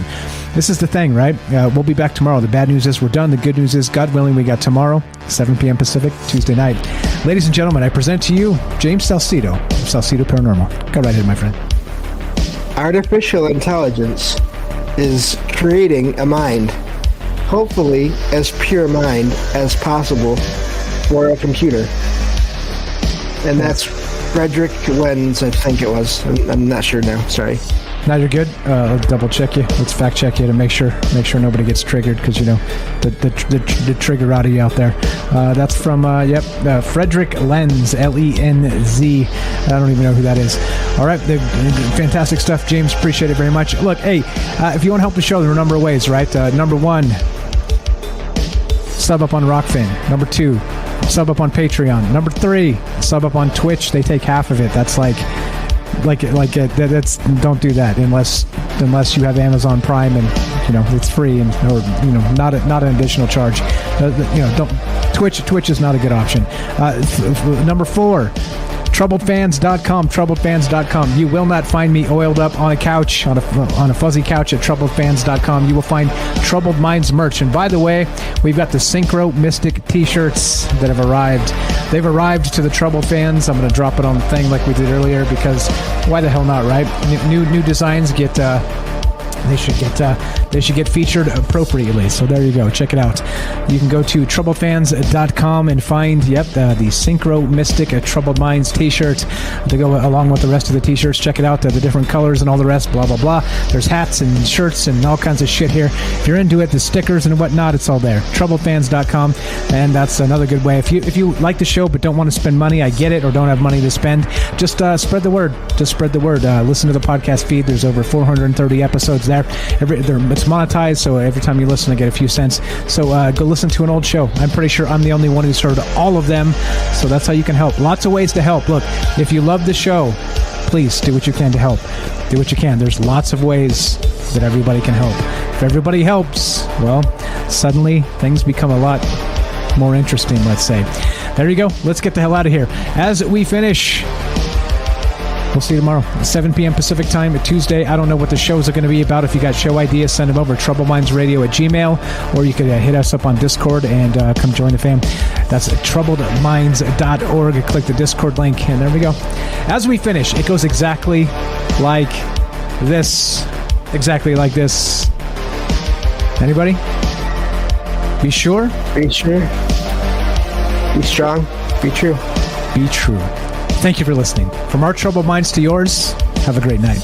Don't forget to follow all the amazing people in the links in the description, like I said, because this show is not just me. This show is us. And a lot of these people contribute an awful lot with some great ideas. So please give them a follow. Let's get the hell out. There we go. It's time to howl. That's for Jay. That's for Jay in New York, the wet Chihuahua pack. Have a great night, guys. We'll see you tomorrow evening, God willing.